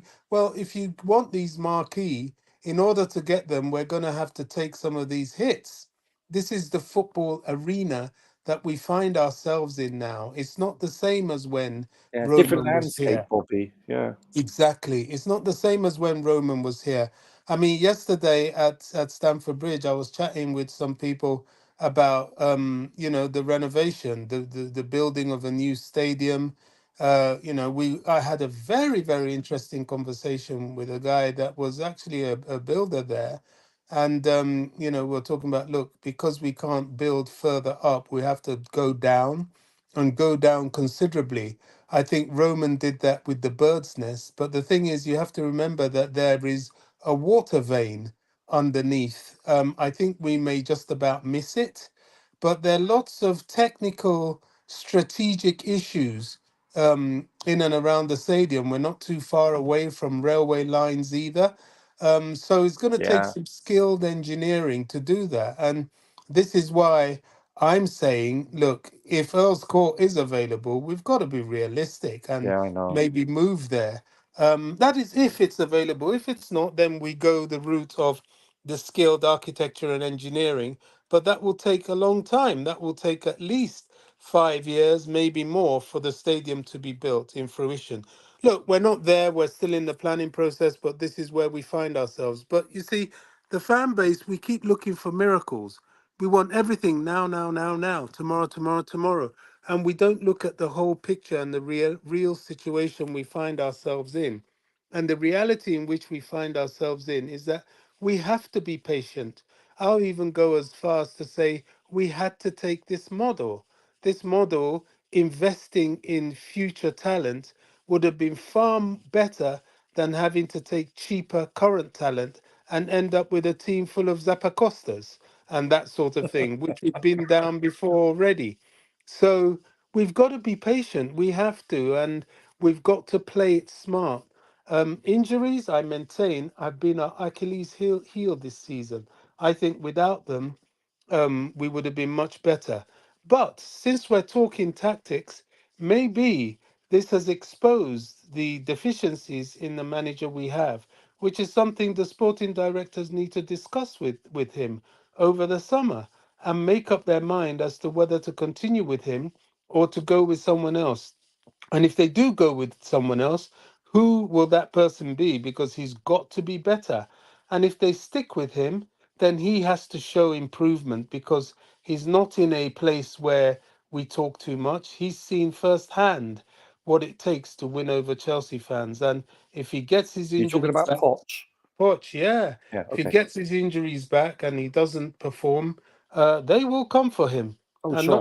not even the die-hard blues like me would be able to stand in their way.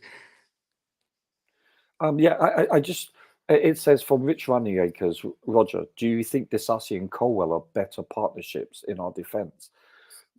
We haven't really seen that, so it's hard for me to really comment. I think that's not a bad combo, to be honest with you. On paper, I would say yes, it is. on paper, yeah, They've played maybe once or twice or three times before, and then it looked better. yeah. Colwell's hardly played this year. In the centre back, he's mostly, the original part of the season. He It was left sounded back. good when we went to Man City. They were outstanding together But yeah, in that game. Disasi had the game of his life, and Yeah, I'm and that's because he thinking, was beside Colwell. They both yeah, played extremely well. and I'm thinking, wow, this guy's for real. And ever since that game, he's been a shadow of himself. And listen, Colwell hasn't been available for the most part. He isn't now, correct? If I'm not mistaken. No, it's not. Yeah, it's you bring up Earl's Court. I'm the romantic side of me says no, but the pragmatic side says yeah. We do need to have a 60 to 70,000 seater. We just do. I To, get to it, be Bobby. to be honest, the reality is they cannot afford to have less than 65,000 seater. Yeah, It's and probably going to have to be more. because of luxury So box seats more than anything. These are the ones that bring in the big bucks. By the way, instead of like £100 a seat for everyone, no luxury box. They're thousands of pounds each game because yeah, I of mean, there are season tickets waiting lists at Chelsea that run as much as 20 years. yeah, Now, those are the family ones, but right, it's still a long time. There's need to expand. The average season ticket waiting list is about 10 to 15 years. I yeah, mean, that's a long time. That's a waste. I mean, even when we decant and go to somewhere like Wembley or Twickenham, while the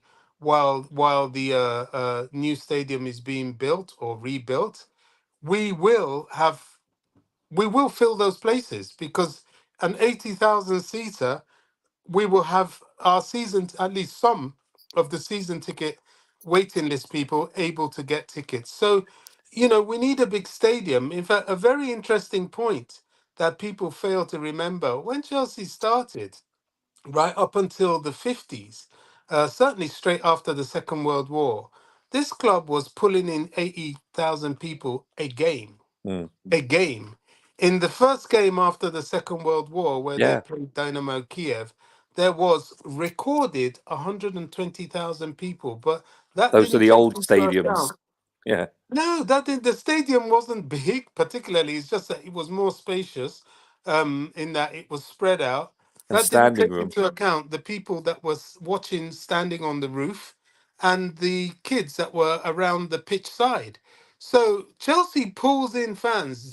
Don't make no mistake about it. We always have done. And if the ownership want to optimize profits, the only way forward is to expand. And the fan base need to know that, because Yeah. that would alleviate a lot of our PSR pressures as well. By the way, the beautiful game says we should have gone to Battersea Power Station. It's like, why don't you just move us up to Liverpool then? It's like we've got No, to be in West London. let me explain the Battersea Power Station situation. Yeah. Because that is sort of west-ish London. Yeah. It's just on the other side of the Thames. Thames, Yeah, and south. we, to be honest, the pitch owners were quite prepared to sanction that, and we were all systems quite ready to go. But what happened was that the council sold to property developers Yes. rather than us. That's what happened. I'm Now, actually pleased, though. I didn't want us to move there. It's, well, yes and no. If there's a capacity to continue to expand the stadium, then it's better than moving up to Norwich. You know what I mean? yeah. There's only London is quite a densely Oh, trust populated me. area. I'm There's aware. there's only limited areas you can move to, especially in West London. Yeah. That was one. Earl's Court was another. Even the talk of White City, which I would have accepted, but White City was not really. I don't think these qubits meter ruling is that much more, if at all, bigger than the whole Stamford Bridge area. So that was a bit of a non-starter. Yeah, White City's So under a lot of construction lately, the last few years, by the way. yeah, well, Um, there you go. yeah, but to be honest with you, Earl's Court to me seems the only viable option for relocating based on geographical, proximity, if that Suitability. makes yeah, and proximity, because Yeah. I don't want us to go south of the Thames. That to me, we lose our identity. As I said, but if we do have to move and it is Old Court, I can swallow that pill, but no further than that. But as you said, Bobby, this is a very densely populated city, where there isn't open spaces. It's just Certainly very not in the West, that's for yeah, sure. exactly. Yeah, South of London, probably, sure, yeah. North of London, yeah. sure. But Yeah, we are east of London, less so. I thought West Ham were very fortunate to be given the stadium yeah, no by the kidding. government. Yeah, But they're almost as tight as we are. But definitely in the West, it's tight unless you move to Greater London, which is outside of London. yeah. No, Now, thank you. the Twickenham area. But we're acting like we have much choice. We don't. We really don't, and yet we still have to swallow the pill. So it depends on how we swallow the pill.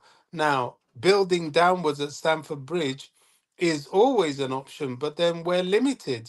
Once we expand, that's it. We won't be able to expand any further should we need to.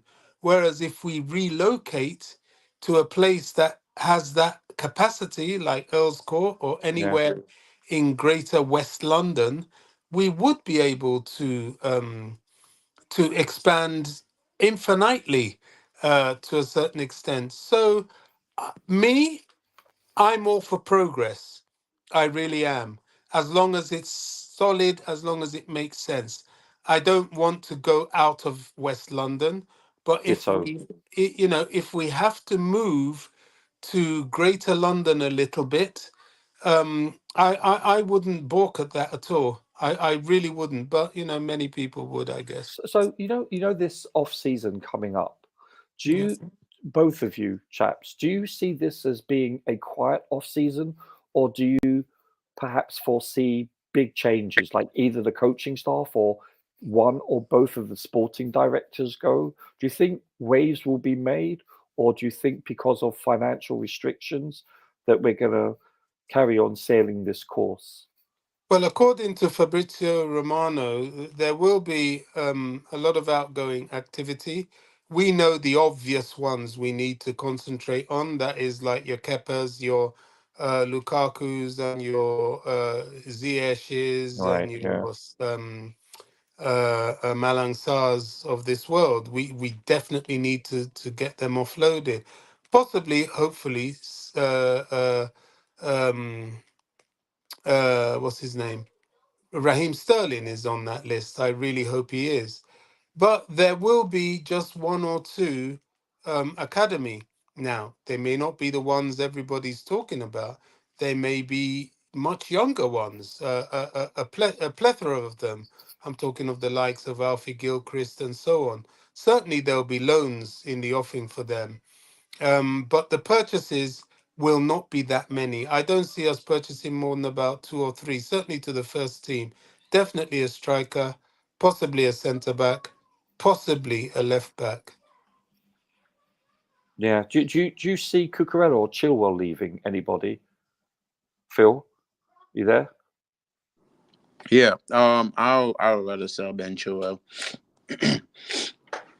I'll sell Ben Chilwell and keep Cucurella because Ben Chilwell has had so much injury. Yeah. To the point where, like, once he's injured, it goes from, oh, it's just something light. It's gonna take him 2 weeks to return. After 2 weeks, 4 weeks to return. 2 months. After 4 weeks, Yeah. 3 months. Like, Yeah. I'll sell Ben Chilwell this season and keep Cucurella, and then bring in a left back and make sure that our left back is better than Cucurella and keep Cucurella bench.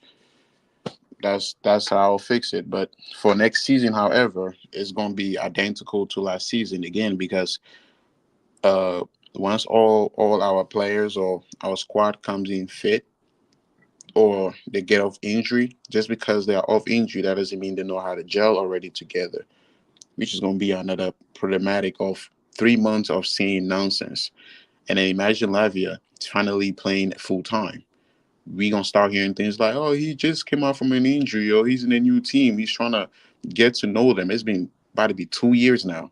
2 years by now, and he should already know how to play with them. And you also have Nkunku, barely played even 6 matches or 7. So next season is gonna be a little bit of reputation. But whoever is gonna be coaching the team has to find a way to win. That's always gonna matter. Find a way to win and give us a project to see that is moving forward, because this is our third year. And did you feel, because of, let's be honest, Poch Mhm. is not exactly pragmatic, is he? He's not like a Tuchel in that regard. Yeah, he's not. And that's the thing, to me, this is just my opinion, and that to me is one of my biggest criticisms of him. He's not pragmatic enough. I prefer a more cautious approach, but I don't know. Are you saying for next season you prefer him to come in with a cautious approach if he's coaching? If Poch does start at the beginning of next season, that's why I would like to see us this season just only play with the back three, see where we are, and or maybe mix up the 2 number 6s. I kind of feel like I heard you saying doing a 3-4-3. And see where we might go with that. But do we have the wingers to play that formation? Because I know Cole Palmer is capable of it, but players like Nani Madueke, he looks like he loves to hug the sideline. Sure. And then you also have Modric, who barely runs into the right place at the right time. I think the ball. Let's talk about Modric, if you don't mind, just briefly, gentlemen. Sure. Do you think that if you play him more, you give him? I'm talking about the remaining games we have this season. Do you think this will be better for him to bleed him in, where you start just starting him regardless if he has a bad game, and see, because don't forget, when you have a bad game or a good game even, you review it on tape with your respective coaching staff. Does that make sense? So maybe he can learn from that. Muscle memory. Do you see what I'm saying? Well, mental muscle memory. Absolutely. Then he can relate to that. Or do you think it could destroy his confidence? Because when you hear people say no, it's usually because they want to protect a young player from their confidence. And I'm of the logic that I think we should play him, assuming he's healthy. We should play him regardless. That's just my Yes. opinion. Yeah, you know what? Trying to protect Modric is actually a coward move. It's that I don't understand that. That is so cowardly. Because if Modric is comparing himself to what's his name, Vinicius Jr. in Real Madrid, Vinicius was cooking. He will make mistakes, but he will play at least come off the bench or at least play all games. That was the difference. Do you remember So when we played Real mhm, Madrid yeah, and when we went on to win it?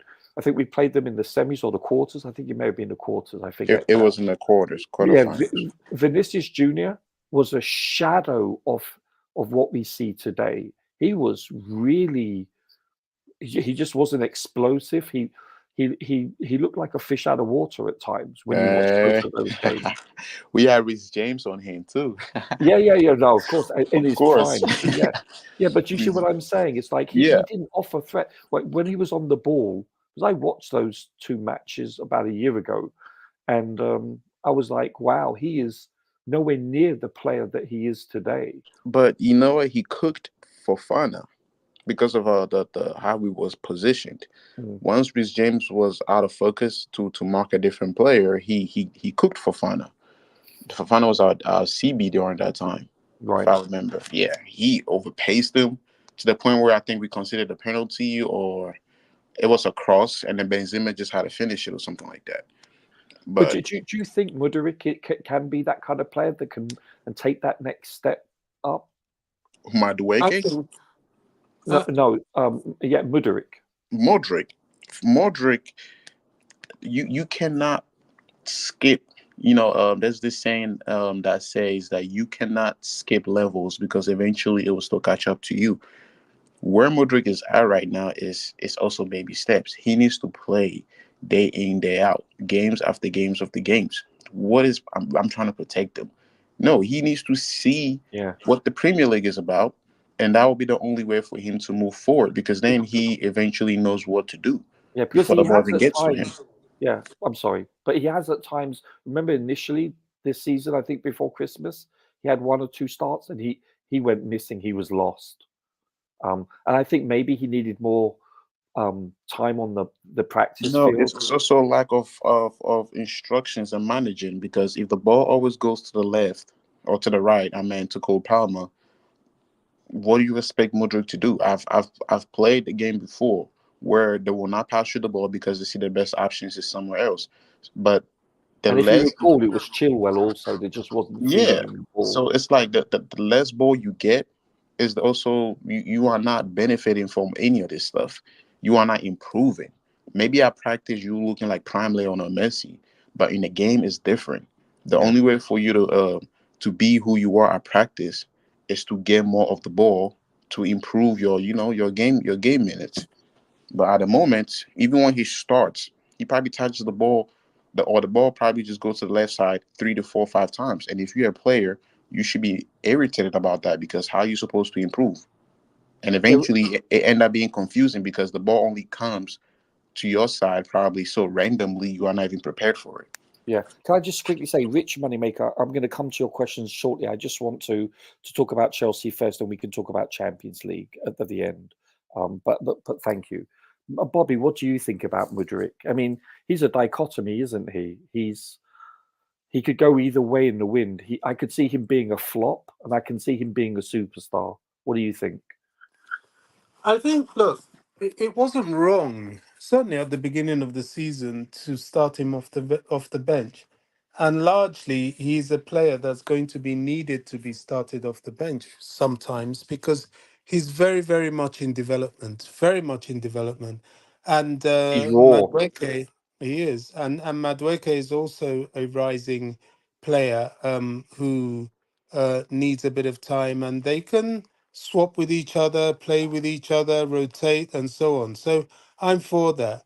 But in direct response to your question, I think there's an opportunity now for him to get more starts than he ordinarily would have. And that opportunity has come because of the shocking form of Sterling. If I don't see Objection. Sterling the rest of the if I don't see Sterling for the rest of the season, I'm not going to be, Oh, going to I'm not be shedding any getting tears, upset Bobby. about that. Exactly, Yeah. exactly. And so I would rather see Modric or Madueke or both of them playing than Sterling. So yes, this is an opportunity for him to play. Now, will he step up to the mark? Sometimes he will, sometimes he won't.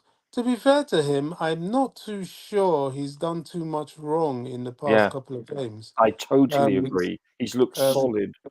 yeah, well, I He can't made say that he's looked solid because he's made a few errors that have been costly. defensively for sure. Yeah, off the ball errors, but um, I don't think he has been a culprit. If anything, he's always a danger with his direct runs, as is Madueke. Will they learn from their errors? I believe so, and I hope so. Trouble is, when they make these errors and it costs us, Chelsea fans get all up in their bonnet, start screaming and shouting. And if they don't want to attack the player, oh, all of a sudden it's Bowley's fault because Bowley's on the pitch kicking the ball. Yeah, right. Or But it's Pochettino's fault. There's always got to be someone to blame for them to feel anything near better. And sometimes it is what it is. It is a process, and we have to stay the course. And these players are part of that course. It's also weird that I've noticed that when they play Euros, these guys are like, they're playing better. They're playing good. Modric in Ukraine, he's playing. You always hear him making in the The, headlines about the his reason runs and goals and stuff like that. Compared to also Nani Madueke, it's the same thing. the Especially Nani. reason for that is that international football, although it is a very high quality of football, probably what man for man higher than your average Premier League game, but it's a different type of football. Indeed, if these boys were playing in Europe, if we were in Europe, I think they would do very well because it's a different type of football. But Premier League football is brutal. It is a brutal type of football, and it is a very scrutinized, intense type of football in that your opposition, you know, plans for your every move. So you have to be of a certain caliber and to deal mindset. with that. Yeah, and that comes sometimes with a bit of know-how and experience. I mean, Premier League football has made people like Varane look average, sometimes even Casemiro, and it's not down to their age. It's because it's a different type of football. They came from Real Madrid, where they were playing two, maybe, important games a season. The rest were just practice games for the Champions League. So it's very different. It's very, very different. And you need to be of a certain nature. At least you need to be quite seasoned to deal with it. So, Rich Moneymaker asked a question previously about would you like to see Chelsea have its own Amazon Prime special like Arsenal did? As as a selfish individual, yes, I would love to see more behind the scenes, but realistically, I look at that as a huge distraction, and that's the last thing this team needs. That's to me, part of me says yes, but realistically, no. What do you guys think? I don't want to watch this with Pochettino as a coach because I would definitely unsubscribe and then He's not delete on that your account. Christmas card list. What you mean? You mean like an all or nothing?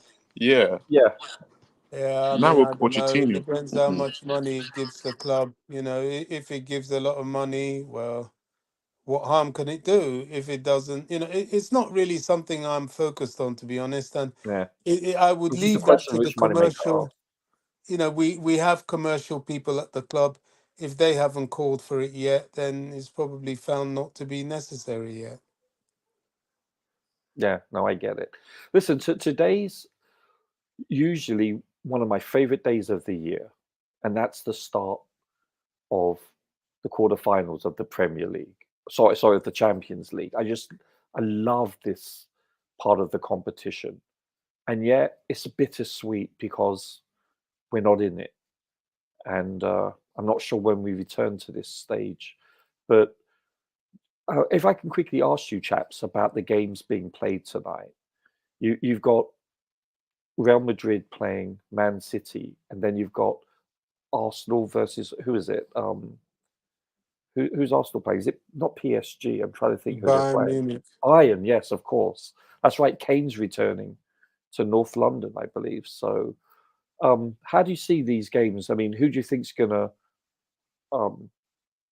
succeed, go through to the To, next to, round?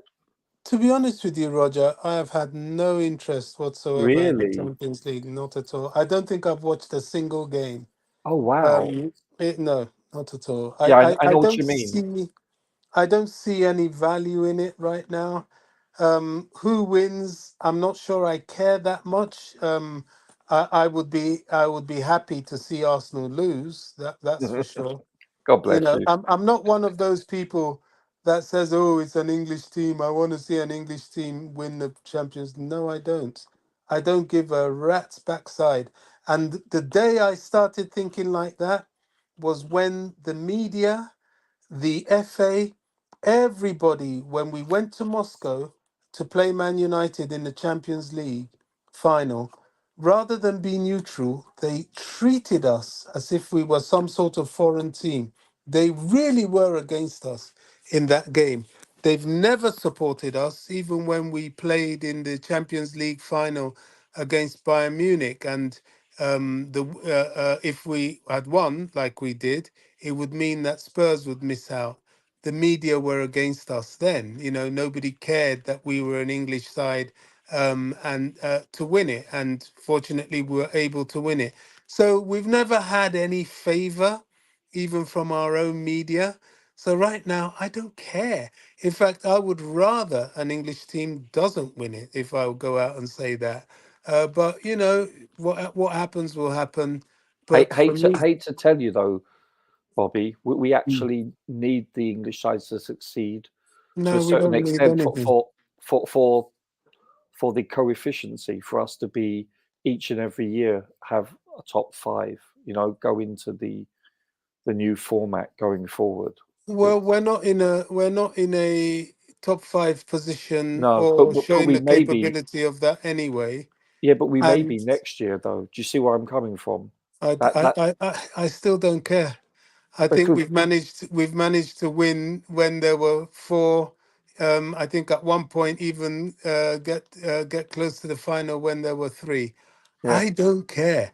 I really don't. I don't want to see any of these guys win it. They might do. They look well capable of it, I have to say. But does it have my desire and sure. backing? No, not I at all. I get it because it's bittersweet for me. It's the equivalent of like bumping into your ex, you know, with freaking I don't know. You know what I'm saying.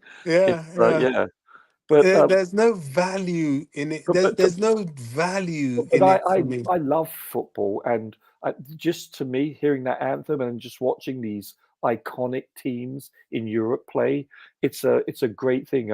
I actually think City's a bit vulnerable because at the back they're conceding. I can see Real Madrid going through, possibly, but I see Arsenal going through. I don't see um, Bayern at all. They're so out of sync, and I'm shocked how far they've fallen. But what do you think, Phil? You there? Hey, I'm here. Can you escape me for the moment? I'll get back with you. Yeah, of course, mate, of course. But um, Yeah. listen, I think that's just my logic. I think it's imperative that we make. Um, well, to be honest with you, I don't see us being in Europe next year. I really don't. It's going to be. It's. I just don't see us putting a string of games together because we haven't all year with No, 42 games, and so not I at the see us moment. being No. maybe eighth or seventh max. I mean that it's pretty close though. When you look at how fine these margins are points wise, it's really nip and tuck. But it'll be a miracle if we make it top six. I just don't see it happening.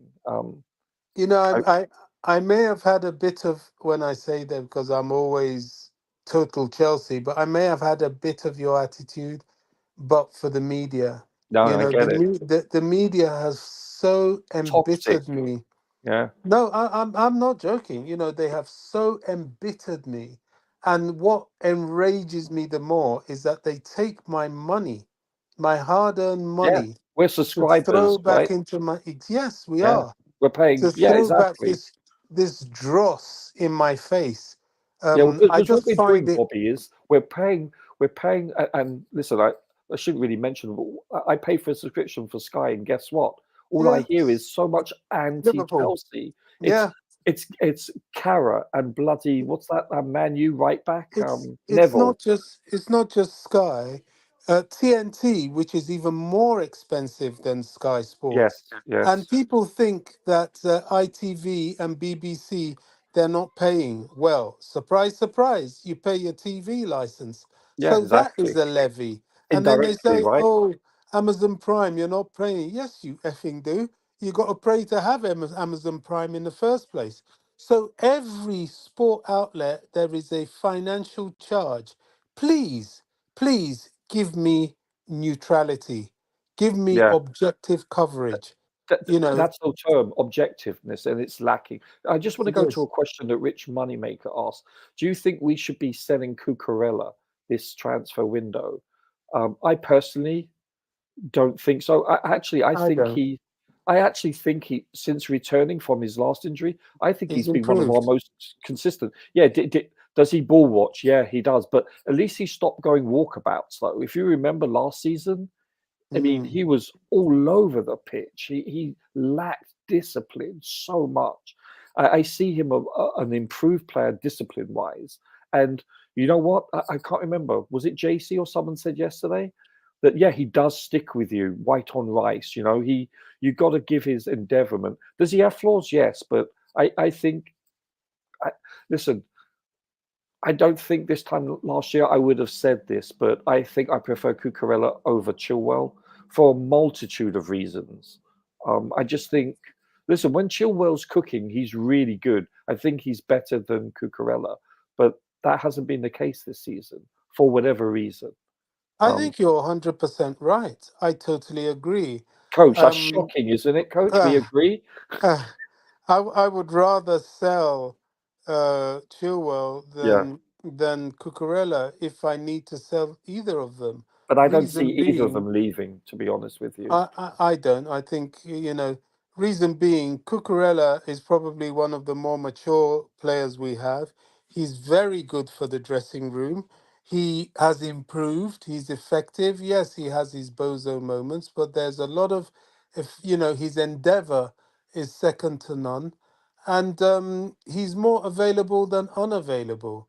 Whereas Chilwell, I could only see in him be more unavailable the older he gets. And what is he, 27? It's going to be 28 next season.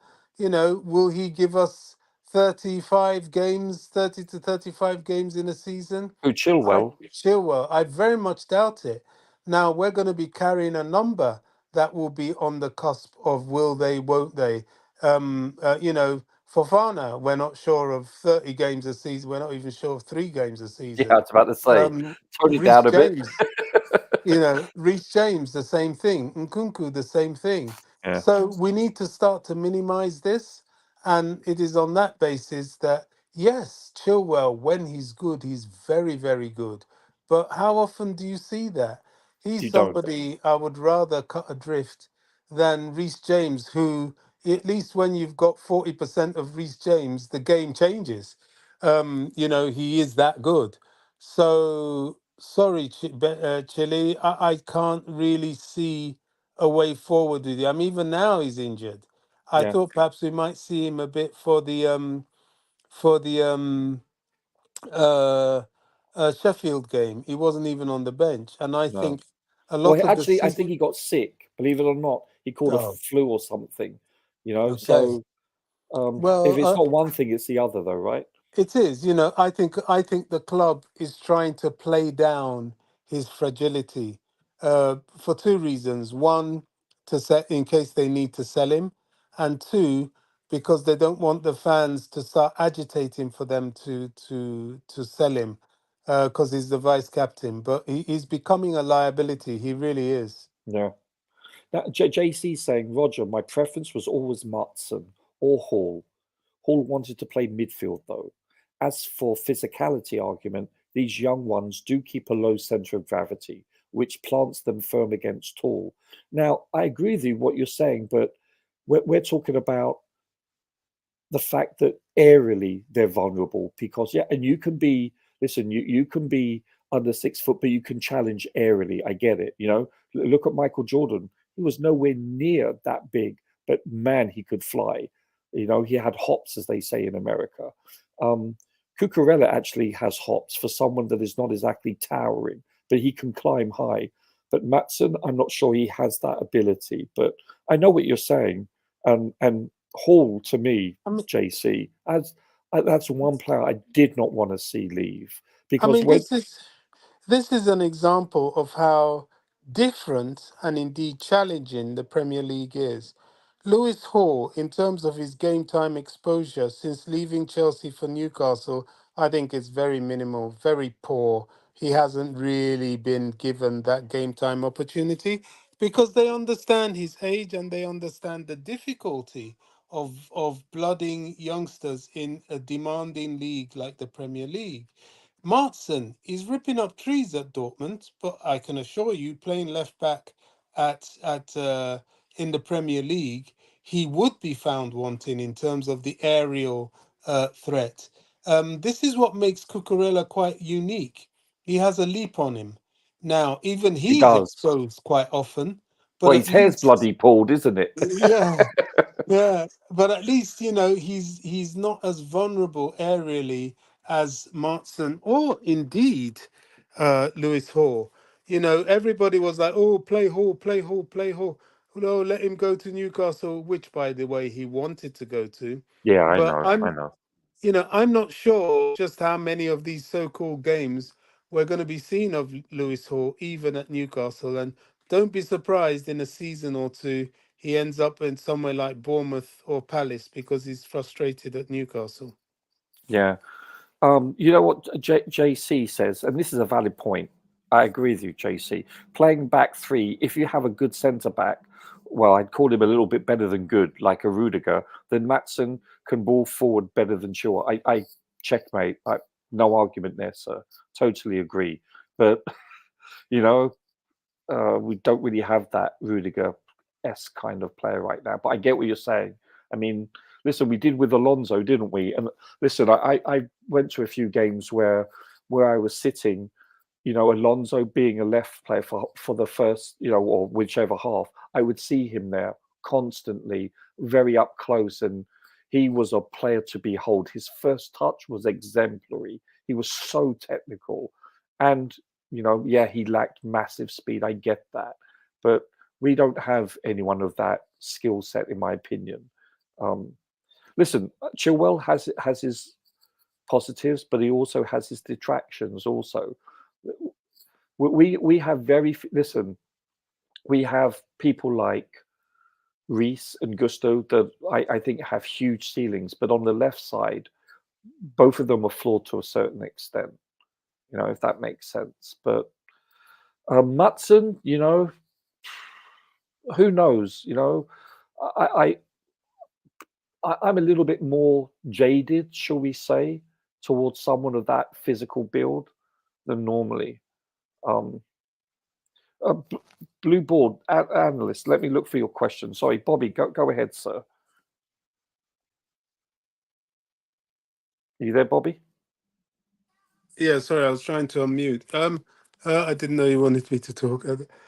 Yeah, I mean, look, Martson, he's physically challenged. There are some things that work against a player that's outside the realms of his control. It just is. It's like Kepa.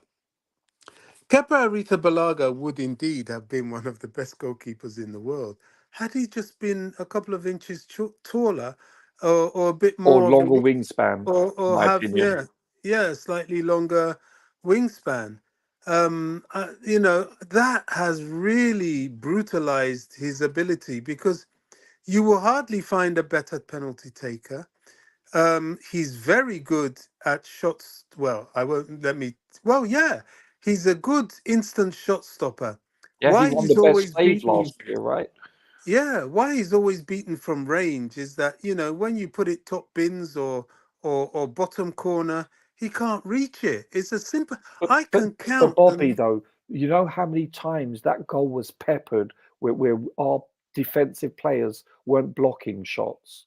Most of those shots should never even been able to have taken place. Well, yes, I can concede that, but And there were worldies too.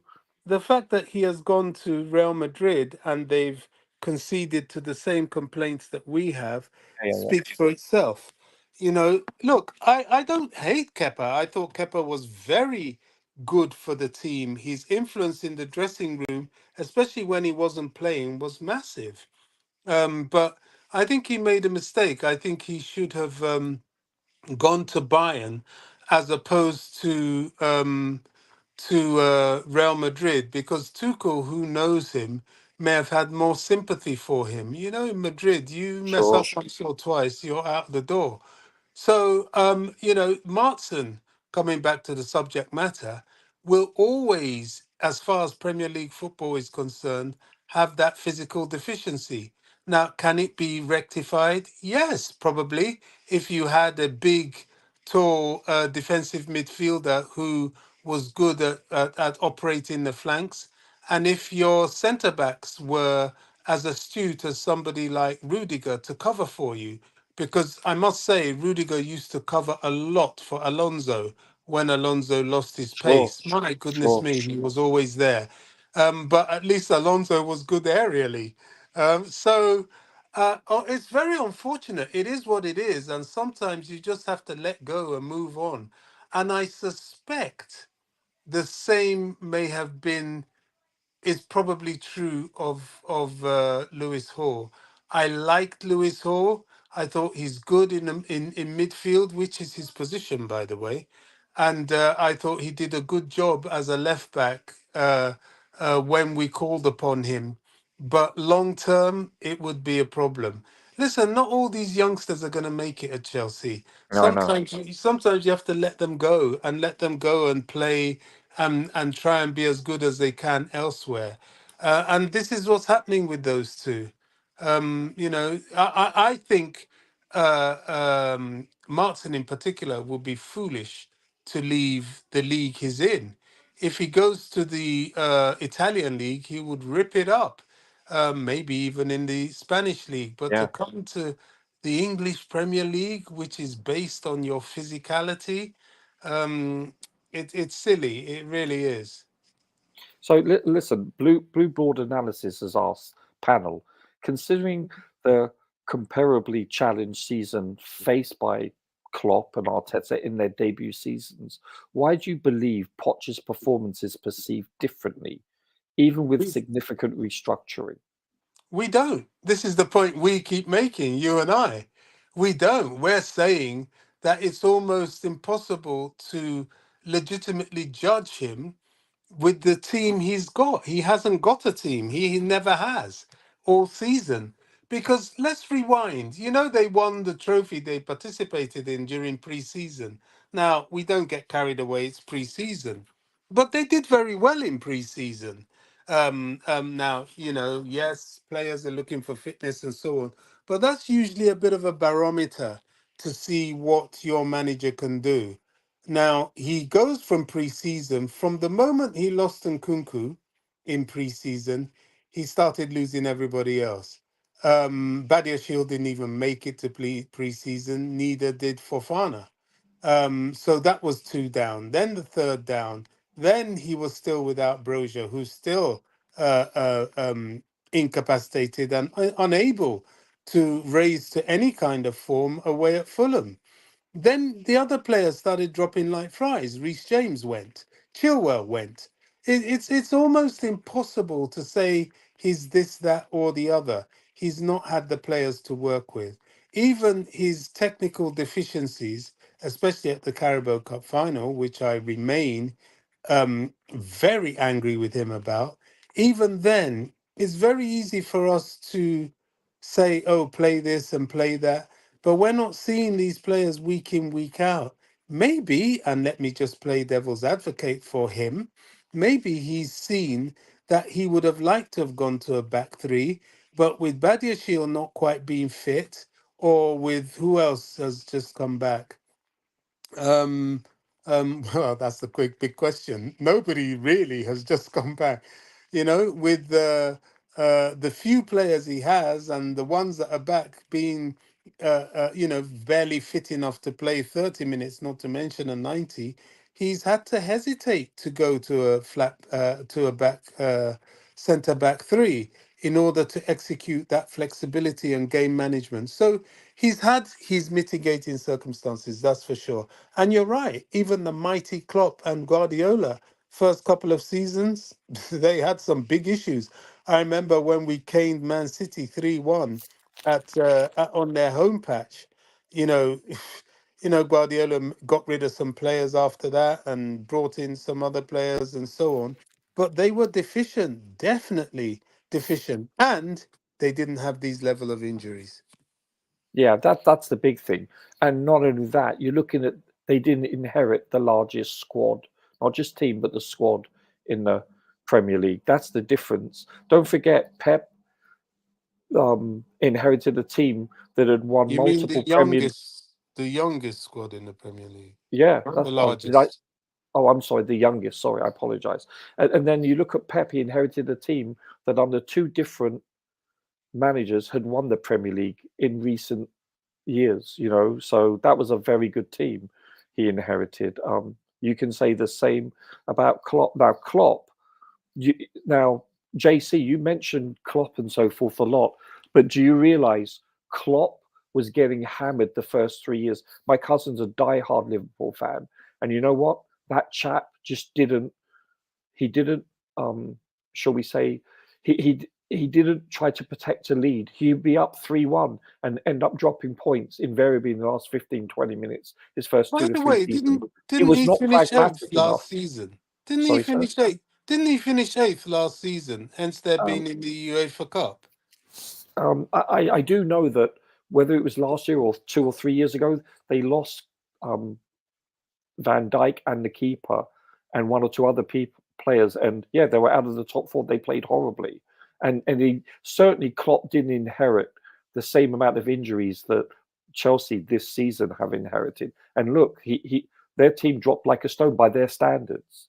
So, what's good for the goose is good for the gander. And I believe, well, I know for a fact, statistically speaking, Chelsea have been depleted where Liverpool weren't at that time. So yeah, you're right. To be honest with you, listen, it's hard to say really. I think there is a level of criticism that is. It's a very high, listen. I'm not saying the other teams aren't high profile, but if you look at people like JC, you mentioned Julian Laurent earlier. He is a diehard Arsenal fan and he hates Chelsea.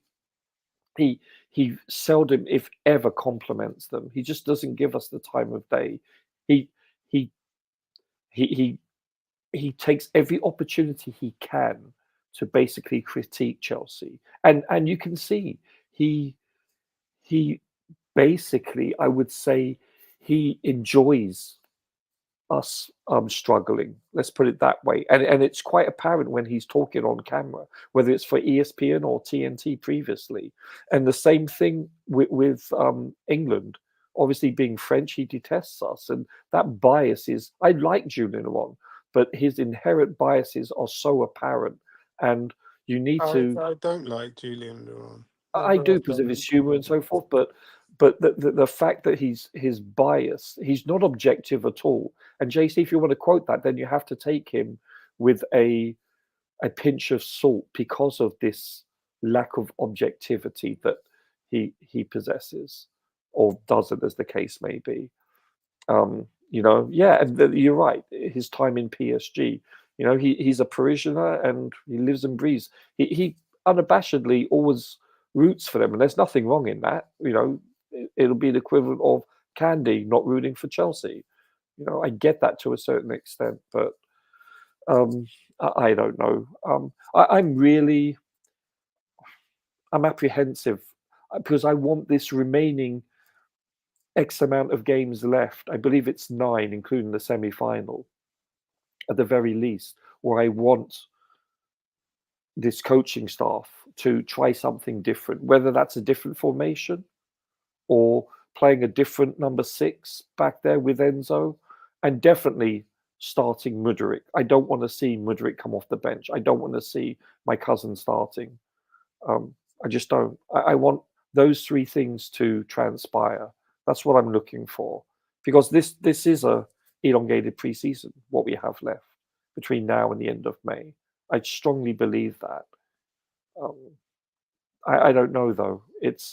I think if there is any valid criticism towards Poch, it's the fact that he hasn't really, shall we say,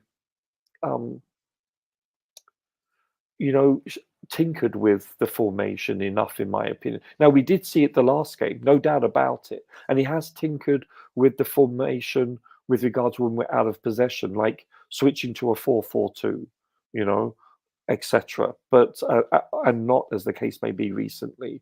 But I'm talking about primary configuration. I have criticism over that, based on the player ability. Phil, if you're available, anytime you can pop in, by the way, and give us your 3 cents worth. But I don't know, Bobby. What do you want to see going forward for the next? Obviously victories, but I mean, I'm talking about stylistically or however you deem necessary. What would you like to see this team for the remainder of the season do? I think it's very important that we see more of a Mudryk Madueke involvement over a Sterling involvement. That's for sure going forward. Yeah. Unfortunately, as a striker, we don't have much choice but to keep playing Jackson. Although I do wonder what could be if at least the last 5 minutes or so of games we introduce David Washington. Now, I'm not under any illusions. He is 18 and he's still 18. He's not like been 19 yet. But I think in order to give Jackson a bit of a breather, we should try that because the kid's always on the bench anyway in terms of Washington. And I think there's another striker that from the academy that's also nearly always on the bench. Now, yes, it's like young player for young player while we're screaming for mature players. But you give a kid like that a cameo, they're so full of adrenaline when they come on, they just might end up grabbing you a surprise goal. Like I Are you remember, watching the youth teams, Bobby? not Because as I much as I used to because of my health. sure. The one Because against Villa, I keep seeing it being broadcast, but I haven't yet gone on to yeah, watch it. I watched it. To be honest with you, Bobby, Washington isn't exactly tearing it up in the youth levels. That's Oh, what there you people go. need to understand. We're Yeah. we're 5th or 6th, wherever we are in the table. This isn't the same youth team that is laden with talent that can cross that road at Cobham into the first team training ground. There just isn't that depth. And we need to understand there are no Reece Jameses, etc. there.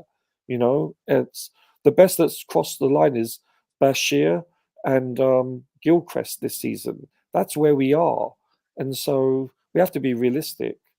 The Yeah. team has dropped off because you have a lot of those players that are playing in the first team now or have moved on, etc. That have come through the ranks, and there is a drop off. So JC says no, Roger. I want Mudryk in the middle. He constantly runs at defenses from the middle. Mudryk in middle, Palmer on left, and your cousin on left and Tilton Cuckoo. I think you meant Palmer on the right, I believe. I Yes. hope I'm not. Then why not Noni on the left then? If you Yeah, have Medrick in the middle, yeah. then Noni Listen, and Jackson's good on the left. This is yes, the thing. I see no reason why my cousin should be starting No. on the left. I just don't.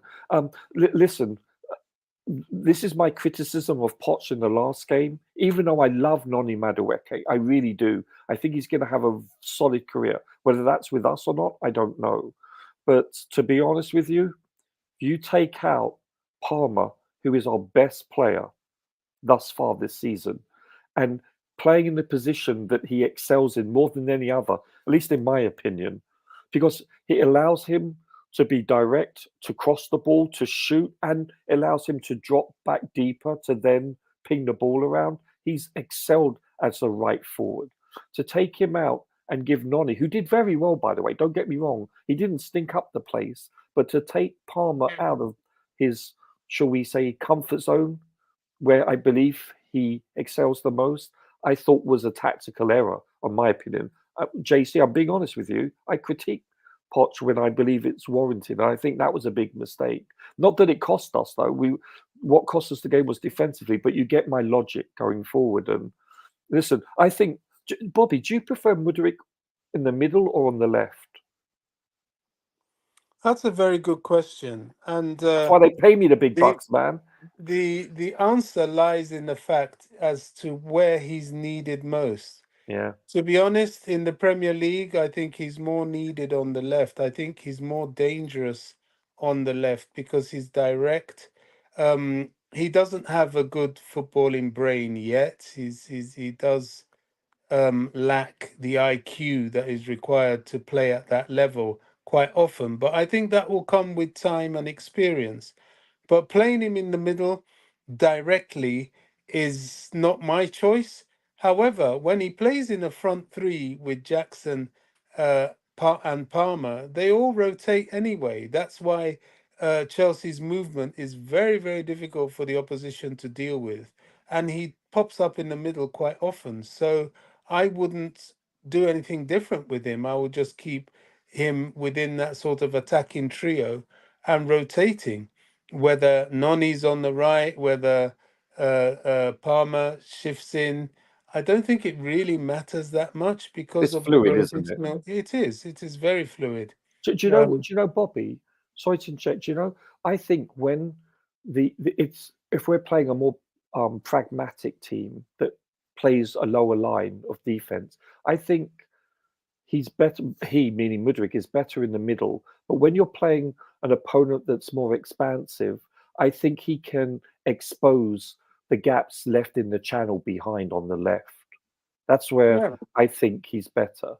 And don't forget also, when it's an expansive team, he can not only expose those gaps in the channel, but you can have Gallagher being able to do what he does best, and that's press in the middle. And so you have the best of both worlds, in my opinion. You know? Yeah, absolutely. I mean, someone said something about the fact that Noni likes to hog the line, as does Modric. Yeah, I he don't does. think so. I personally don't think so. I think our front three are more inverted. That's why people like Sure. Gusto Okay. can bomb forward and cross balls, and indeed even Cucurella. I think it's very flexible up top. The offensive play, in my estimation, is not the issue. The finishing is the issue offensively. What their big problem is off the ball defensively, where they all switch off or they're Yeah. not running back quickly and Noni is so bad on. at that. Noni is better Yeah, better than now, but most. initially, no. But actually, at the beginning of the season, if you noticed, Noni, he cost us several times. And when Noni started to play, don't forget he didn't have a pre-season, so I Yeah. think he missed like the first 7 to 10 games. But when he started to play, he did cost us defensively, and that's what you're going to get. That's why a lot of people are shouting, "Why aren't you playing these young players?" Well, guess what? Comes at a price. That's why, yeah. Yeah, and people need to remember that. It's listen. I think, to be honest with you, if I was the manager right now and everyone's healthy, I don't know who's playing in that number 10 spot. You've got Mudryk, who can excel there. You've got Carney, who I think probably I would pick as our number 10, especially Me going too. forward. I just, I think everybody fits. If you're looking for that sort of number 10 type situation, remember Carney can play central midfield. He can even play a six if you need him that badly in that Yeah, position. but he's a But he's very versatile, but definitely I would have him on the pitch. Why? Because not only does he provide the physicality, his close control is yeah, very good, and that beats the low block. And he's got an eye for goal. He and his really is first a touch, Bobby, yeah, sublime. yeah. He's a very good midfielder, and we've Yeah, missed him a lot, as it tells when he comes on. My concern with him because he seems quite you can see he's losing is growing into his man body mm, from his boy body, and I think that's part of a lot of his injury problems, yeah. and that's my concern. I think he looks to me like one of those players that maybe in and out a little bit till he's about 26, 27. Then if he stays fit he can remain fit a full season. You know, the beautiful game just said something here that's really spot on. Wow, occasionally he comes out with a gem, occasionally, but I'm joking. Okay, The that's all right. question is, has Mudryk ever had a decent left back, left wing back to unlock him? Hazard had Alonso. Remember that goal at the Etihad? It's checkmate. You're right. To be honest with you, you know, that's no disrespect to Chilwell, but if you notice when Mudryk was struggling on the left, who was playing most of the time on the left? It was bloody Chilwell, and he just wasn't passing it to him. He was passing laterally or backwards constantly. I can't remember who Mm. that one game was. I was ripping my hair out. Like, it was painful to watch. Yeah, That's a I think you're valid right. point. Yeah. I think you're right, and these are the things that work against Chilwell. Yeah, it's all very well once he has the odd fit moment and he shows us, what he can be when he's fit. But as you've said, if you're not available, you're no good to us. So And Phil, if you're there, you can come in any time, by the way. But so in a perfect world, everyone's available, everyone's healthy. Who's your starting front four, Bobby, and where? Because front I don't four, know. Yeah. based on the players we have already, No, no let's say in a additions. perfect world, everyone's available right now, and we're playing Everton. Well, who are you picking as your front four? Four. Well, on the left, I would put Jackson. Center, I would put Nkunku because they play very well together. On the right, I would have uh, uh, Cole Palmer, Hugh. and that 10 position, I would put Chukwuemeka. Yes. That would be my offensive starting four, and then of course there will be rotations and substitutions Yeah. to make us even more difficult to deal with. To Yeah. me, it's a no-brainer. Yeah. No room for Mudryk though. You notice that? But you're right though. Well, that's the best I think there is. Yeah, I agree with you based on right now where they are. But yeah, I think that you nailed it, mate. I think you nailed it. You know, that would spell at the 60th to 70th minute, assuming we can hold a lead, you can bring Madueke on for Palmer, so Yeah, spell him yeah, on the right. You could bring on Mudryk on the left, you know, yeah. or even up the middle, you know, after 70th. You're totally right. That would be my starting four. But I, right now, I am a massive exponent for rotation. I yeah, really am. I believe so much in it because I think any team that gets that right is a world beating team. Like Pep's teams, he can change anything and you don't notice it. A lot of Ancelotti's Real Madrid, they change a lot. You don't notice it. A team that can bench Rudiger for a number of games, that tells you everything. yeah, exactly. So, Depth, something that we so haven't had this season. exactly.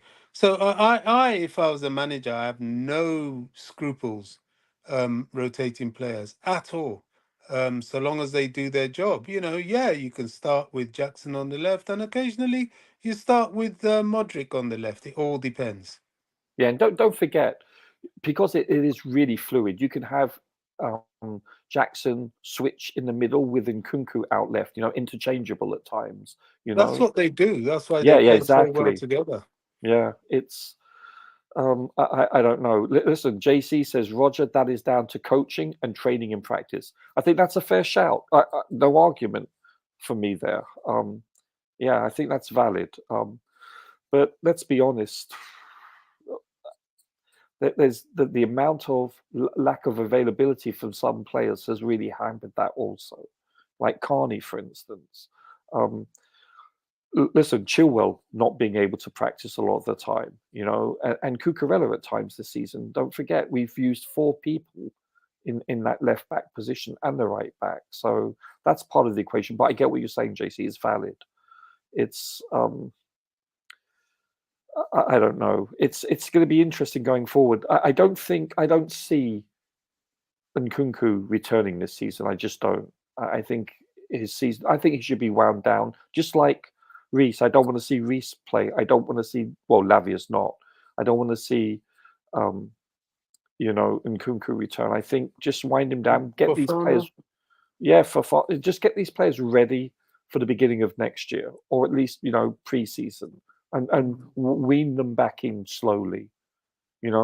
Because we can't afford to, God forbid, have these players return in the last few games of the season and then suffer a 9-month to a year season-ending injury. I've returned, by the way, just to keep you updated. Ola, come on in. Yes. We've been talking about, for instance, let me put it to you this way. I'm going to ask 2 questions, if I may, Phil, and this is what I asked Bobby. Where do you prefer Mudryk to play? And in a perfect world, against Everton, if we had all of our players available, who would be your front 4 players, first team pick? Go for it. My front 4, like attackers. Yeah. What were you saying? Okay. Oh. Well, against Everton, oh my goodness, man. Against Everton, I will bench Mudryk and have Mudryk come out from the bench. I will put Sterling as a starter. And Jackson, which looking like we have no choice, Jackson up top.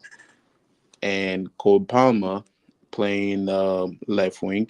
I keep on getting this mixed up. Okay. So Cole Palmer, Jackson, and Sterling. Now, between that number 10 role is being a little bit. I don't understand sometimes why we just don't put Cole Palmer in the 10 and put Madueke in the left and put Jackson as a striker. I haven't seen that happen a lot. Like, put Cole Palmer for which was number 10. Because that begs the question, where do you think Palmer plays his best football for Chelsea thus far? It's the right wing right now. Yeah. He is cooking. So we don't want to distract that. But if it's working, then we put him there. But also it's also looking like we can switch things around. Because right now, this is the Premier League. We've seen this before. Everton is not going to let Cole Palmer keep cooking. Cole Palmer is to have 3 defenders on him, not just 2 anymore. 3. We're talking about the midfield and probably 2 CBs or 2 right backs who's going to be marking him, and they're going to try to eliminate Cole Palmer from the game. And if Cole Palmer get eliminated, it's over. So going into Phil, sorry. Mm-hmm. I was going to say going into the Everton game, we should have Madueke. If you're a smart coach ahead of time or something, put Madueke on the left and put Cole Palmer as a 10 and put Jackson in the middle. What and about put Sterling on the left. What about Nkunku? You wouldn't start Nkunku anywhere? Nkunku, is Nkunku injury free right now? No. Okay, so I apologize. Maybe I didn't make it clear. Right. I'm talking about if everyone was available, everyone is healthy. Oh, if everyone was healthy. Okay, I'm sorry. Because I was talking about next game. Yeah. If everyone... I'm sorry. If everyone is healthy, if we're looking at the front, I will still put the same thing. I'll put Cole Palmer back to his position right now where he's gelling and cooking. Yeah. And put Nkunku as a number 10. Sure. And put Jackson as a number 9. And I will put Mudryk as as his normal position. I will try to start Mudryk every game over Sterling. So Mudryk could... Yeah. Phew. Mm-hmm. Okay. That will be my front 4. Now, what about Mudryk? Where do you think where would you play him? In the centre as a number 10 or on the left side as a left forward? What do you prefer him as? I will prefer to put a player at his rightful position first. Sorry about that noise. That is the bell on my work. I would rather put Modric at his preferred position first to have him do. Now, I understand that Premier League is difficult and things might not work as easy as water right now. So I will put Modric. The only time I'll put Modric as a number 10 role is to be problematic. Is to put him in a place where the manager slash also the players didn't see it coming. You know what I'm saying? Like imagine pulling Sterling on the left wing out of nowhere, out of the blue, and then pulling Modric as a number 10, and then pulling Cole Palmer as a left wing or right wing, and Jackson between Jackson and Nkunku as a number 9. You have a lot of freedom of rotation right there, just to be Yeah. problematic. You know what I'm saying? No, I get what you're saying. You know, so do you think Broja's gone? Do you see any world that Broja returns to the team without being sold next season? Fortunately, sometimes life is not like a movie. Yeah. I would love to see a comeback from Broja, but right now with being linked with Osimhen and being linked with strikers out there, I'm sorry, but Broja's gonna have to get sold. Yeah. Even even even Surplus even to right now, requirements, even right? during the preseason, if Broja comes during the preseason and he's hitting the hard tricks, he's hitting Drogba or Haaland out of nowhere. I guarantee you, that's even gonna make our Chelsea owners more happy to sell him. The price is Yeah. gonna go up. I So think, whether to be he honest with you, performs or he doesn't perform, he's gonna get sold. Bobby and Phil, what do you think about Dacha Fofana making the team next year? Do you think I there's a think strong possibility? I think he has a chance. He has a chance to make the squad. I don't know about the team, but he has a chance to make the squad. Uh, as long as he continues on his vein of development and shows it also in pre-season, he has a chance, definitely, because whatever striker we get is going to need a backup. They're not going to play week in, week out. They may have the odd niggle, they may have a suspension. So there always needs to be a backup and there needs to be rotation. So I think he needs to keep working hard on his development, doing what he's doing at the moment. I think he's had a bit of a lull patch, but if he sticks to scoring goals for Burnley, he's going to give the Chelsea hierarchy some questions to answer. Yeah. I wouldn't be surprised if he's loaned out again next year, but I think he's going to come back for pre-season and see if he can impress the coaching staff on the training ground. But I think they're probably going to put him on loan for one more year, especially if we get a big number 9, an expensive number 9. I don't see room for him, even though I would want him. Because of the flexibility and the players we have forward. I will hope to, I don't know, tell some of my African brothers to do some voodoo, or I'm gonna have to pray to make sure that Osimhen actually comes for real and locked. Sell players, get this guy over here. We can still make it work out with what we have to score goals. And because of Osimhen, who probably right now 87 to 75% be at Chelsea, David gonna have an alone next season. That's how I see it. Yeah. And then it's gonna be a competition between Osimhen and Jackson. A good focus on who is gonna be the number 9, even though we see Osimhen as the dominator. But if Osimhen during the first half or 75 minutes is being poor, bring Jackson in. It's gonna be a great competition. Yeah. Do you see us getting Osimhen more than any other? Well, he wants to be here. Yeah. He wants to be here. Like, obviously, like after everything we were going through, after Joe and Mikel being our spy to do everything to make it work, the African the Nigerian saying he's coming here, like sell players and bring him here. Even if it means I don't want to go that far though, because then we will not even. He's not even gonna find the ball. But if it means to sell Gallagher, Ben Chilwell, Lukaku to get Osimhen here, I don't see why we can't get him. We can sell Sterling, sell him. We still have some wingers out there. Jackson could play right wing, even though Or he's left. not Yeah. a left wing, even if he's not a winger, but he has the ability to create chances and turn around if he becomes dangerous. So we can get him. Now it's all about, do our owners want him? Because you know, because of that profit and how they want to earn money back in return or something like that. But we have players that we can sell to definitely get him. And it will help the squad next season when we have injury players coming back. It will make things more a little bit easy. Nkunku behind Osimhen, Reece James with the crossing. I could keep going. Modric with the pace and the run, and Cole Palmer with being trying to be creative so bad, but Jackson just doesn't read the game to make runs to receive the ball. So we have what it takes right now to put a proper nine up there.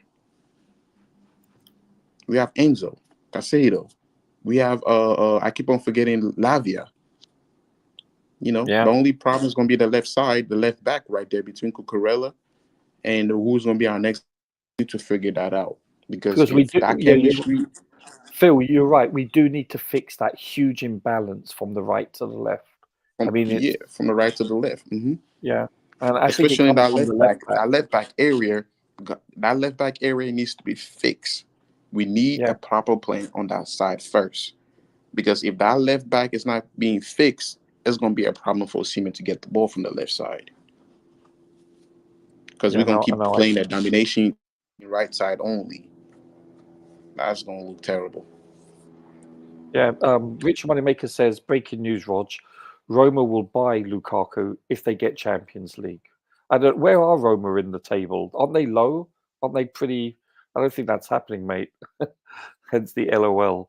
But listen, before we wrap this up, I want to hear your parting thoughts about what's about today from both of you, gentlemen, if you don't mind.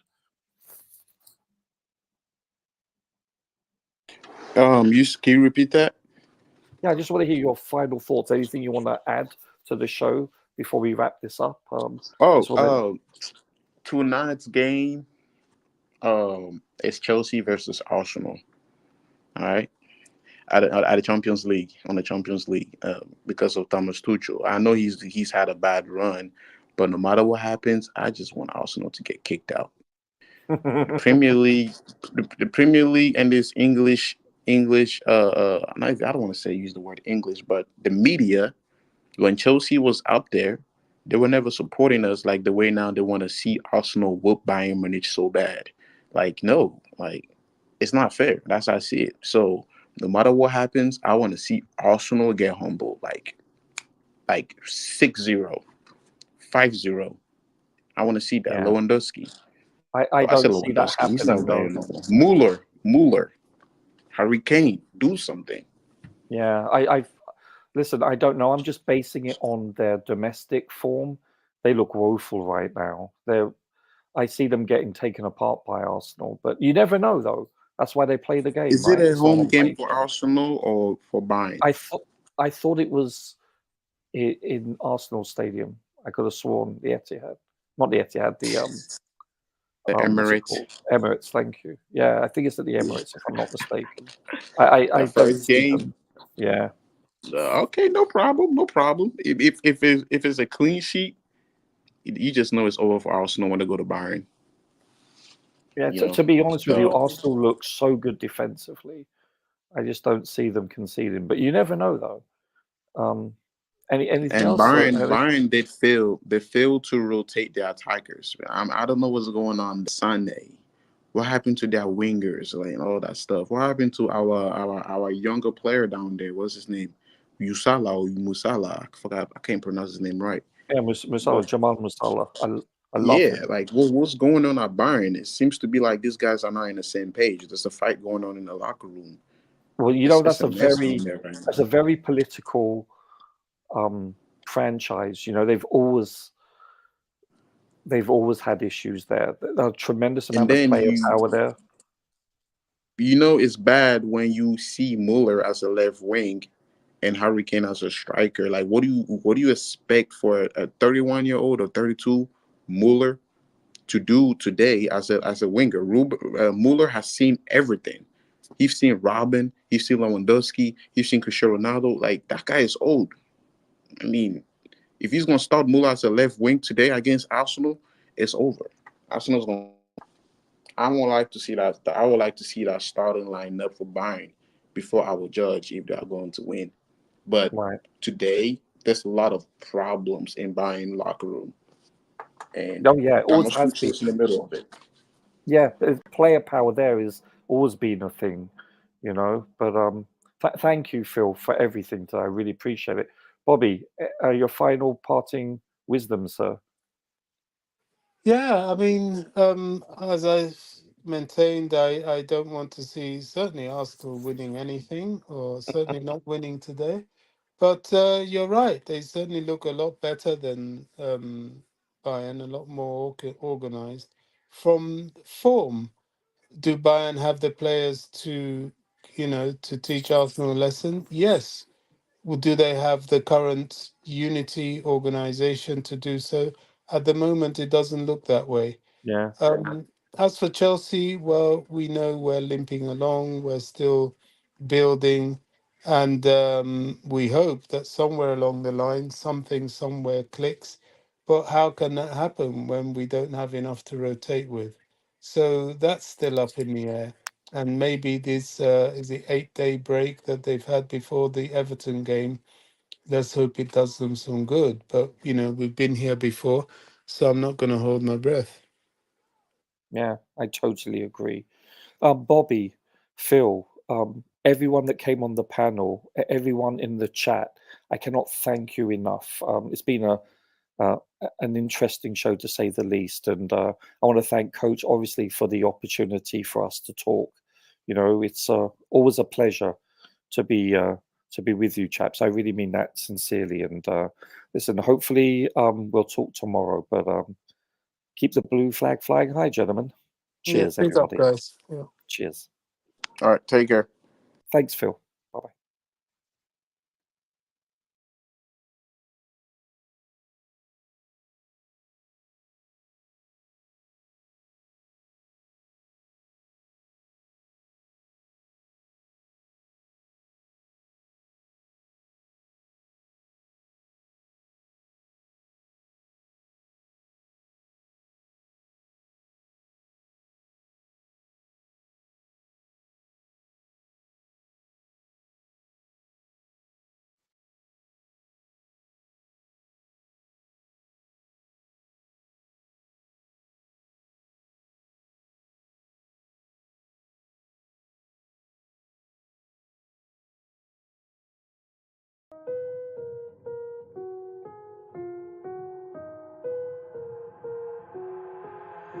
I've got an itch I can't scratch, I'm missing a piece that completes a whole part of me, an open wound scar to see.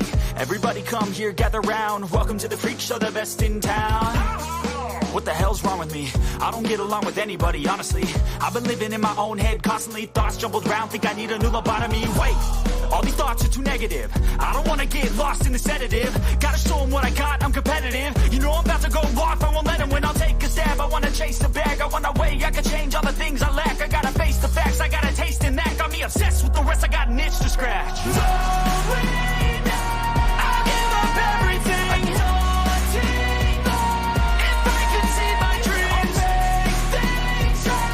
'Cause I'll do anything to make what a reality. Don't let go. I'll make things right. 'Cause I'll do anything to make what a reality. I just wanna find a way.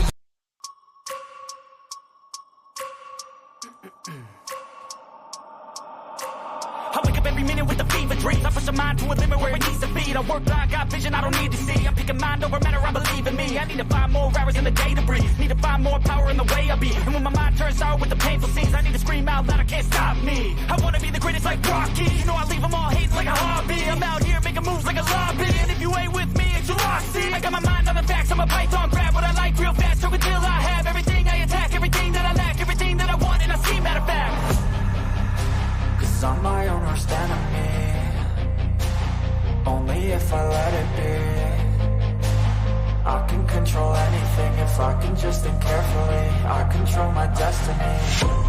Deep up in my mind I manifest it. Every morning I wake up obsessed and everything I do the best. And deep within my mind you know I'll always manifest it.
In my veins, I've been driving this train.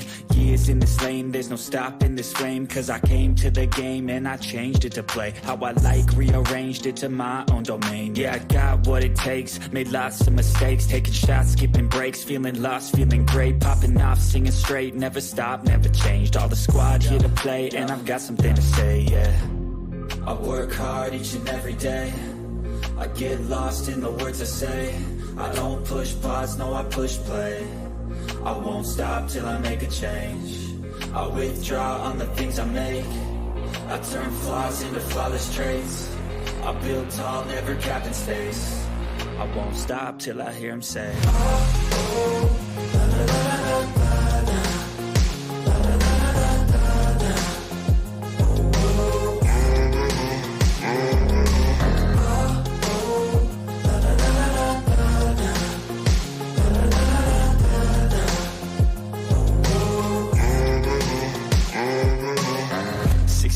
And I'm up again. I got tired eyes, need a cup of blend. That's right, in the AM, that's my only friend. No light, just the sun coming up on the horizon. I lose track of time, yeah, I move fast and climb. A new class divine, yeah, true passion shines. And I'm through passing time, I choose stacking dimes. You snooze half the time while I move passing by.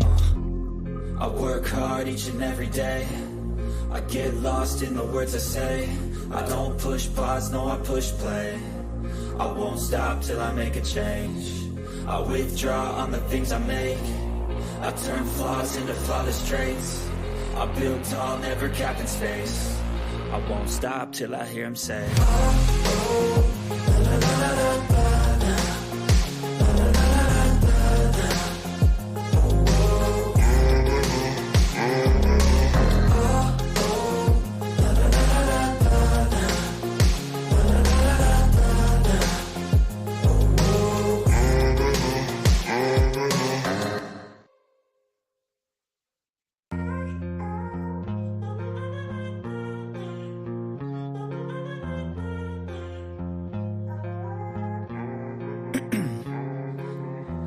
In my veins, I've been driving this train.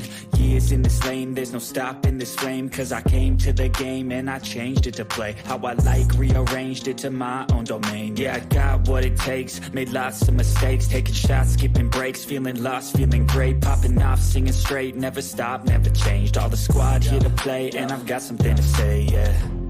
I work hard each and every day. I get lost in the words I say. I don't push pause, no I push play. I won't stop till I make a change. I withdraw on the things I make. I turn flaws into flawless traits. I build tall, never capped in space.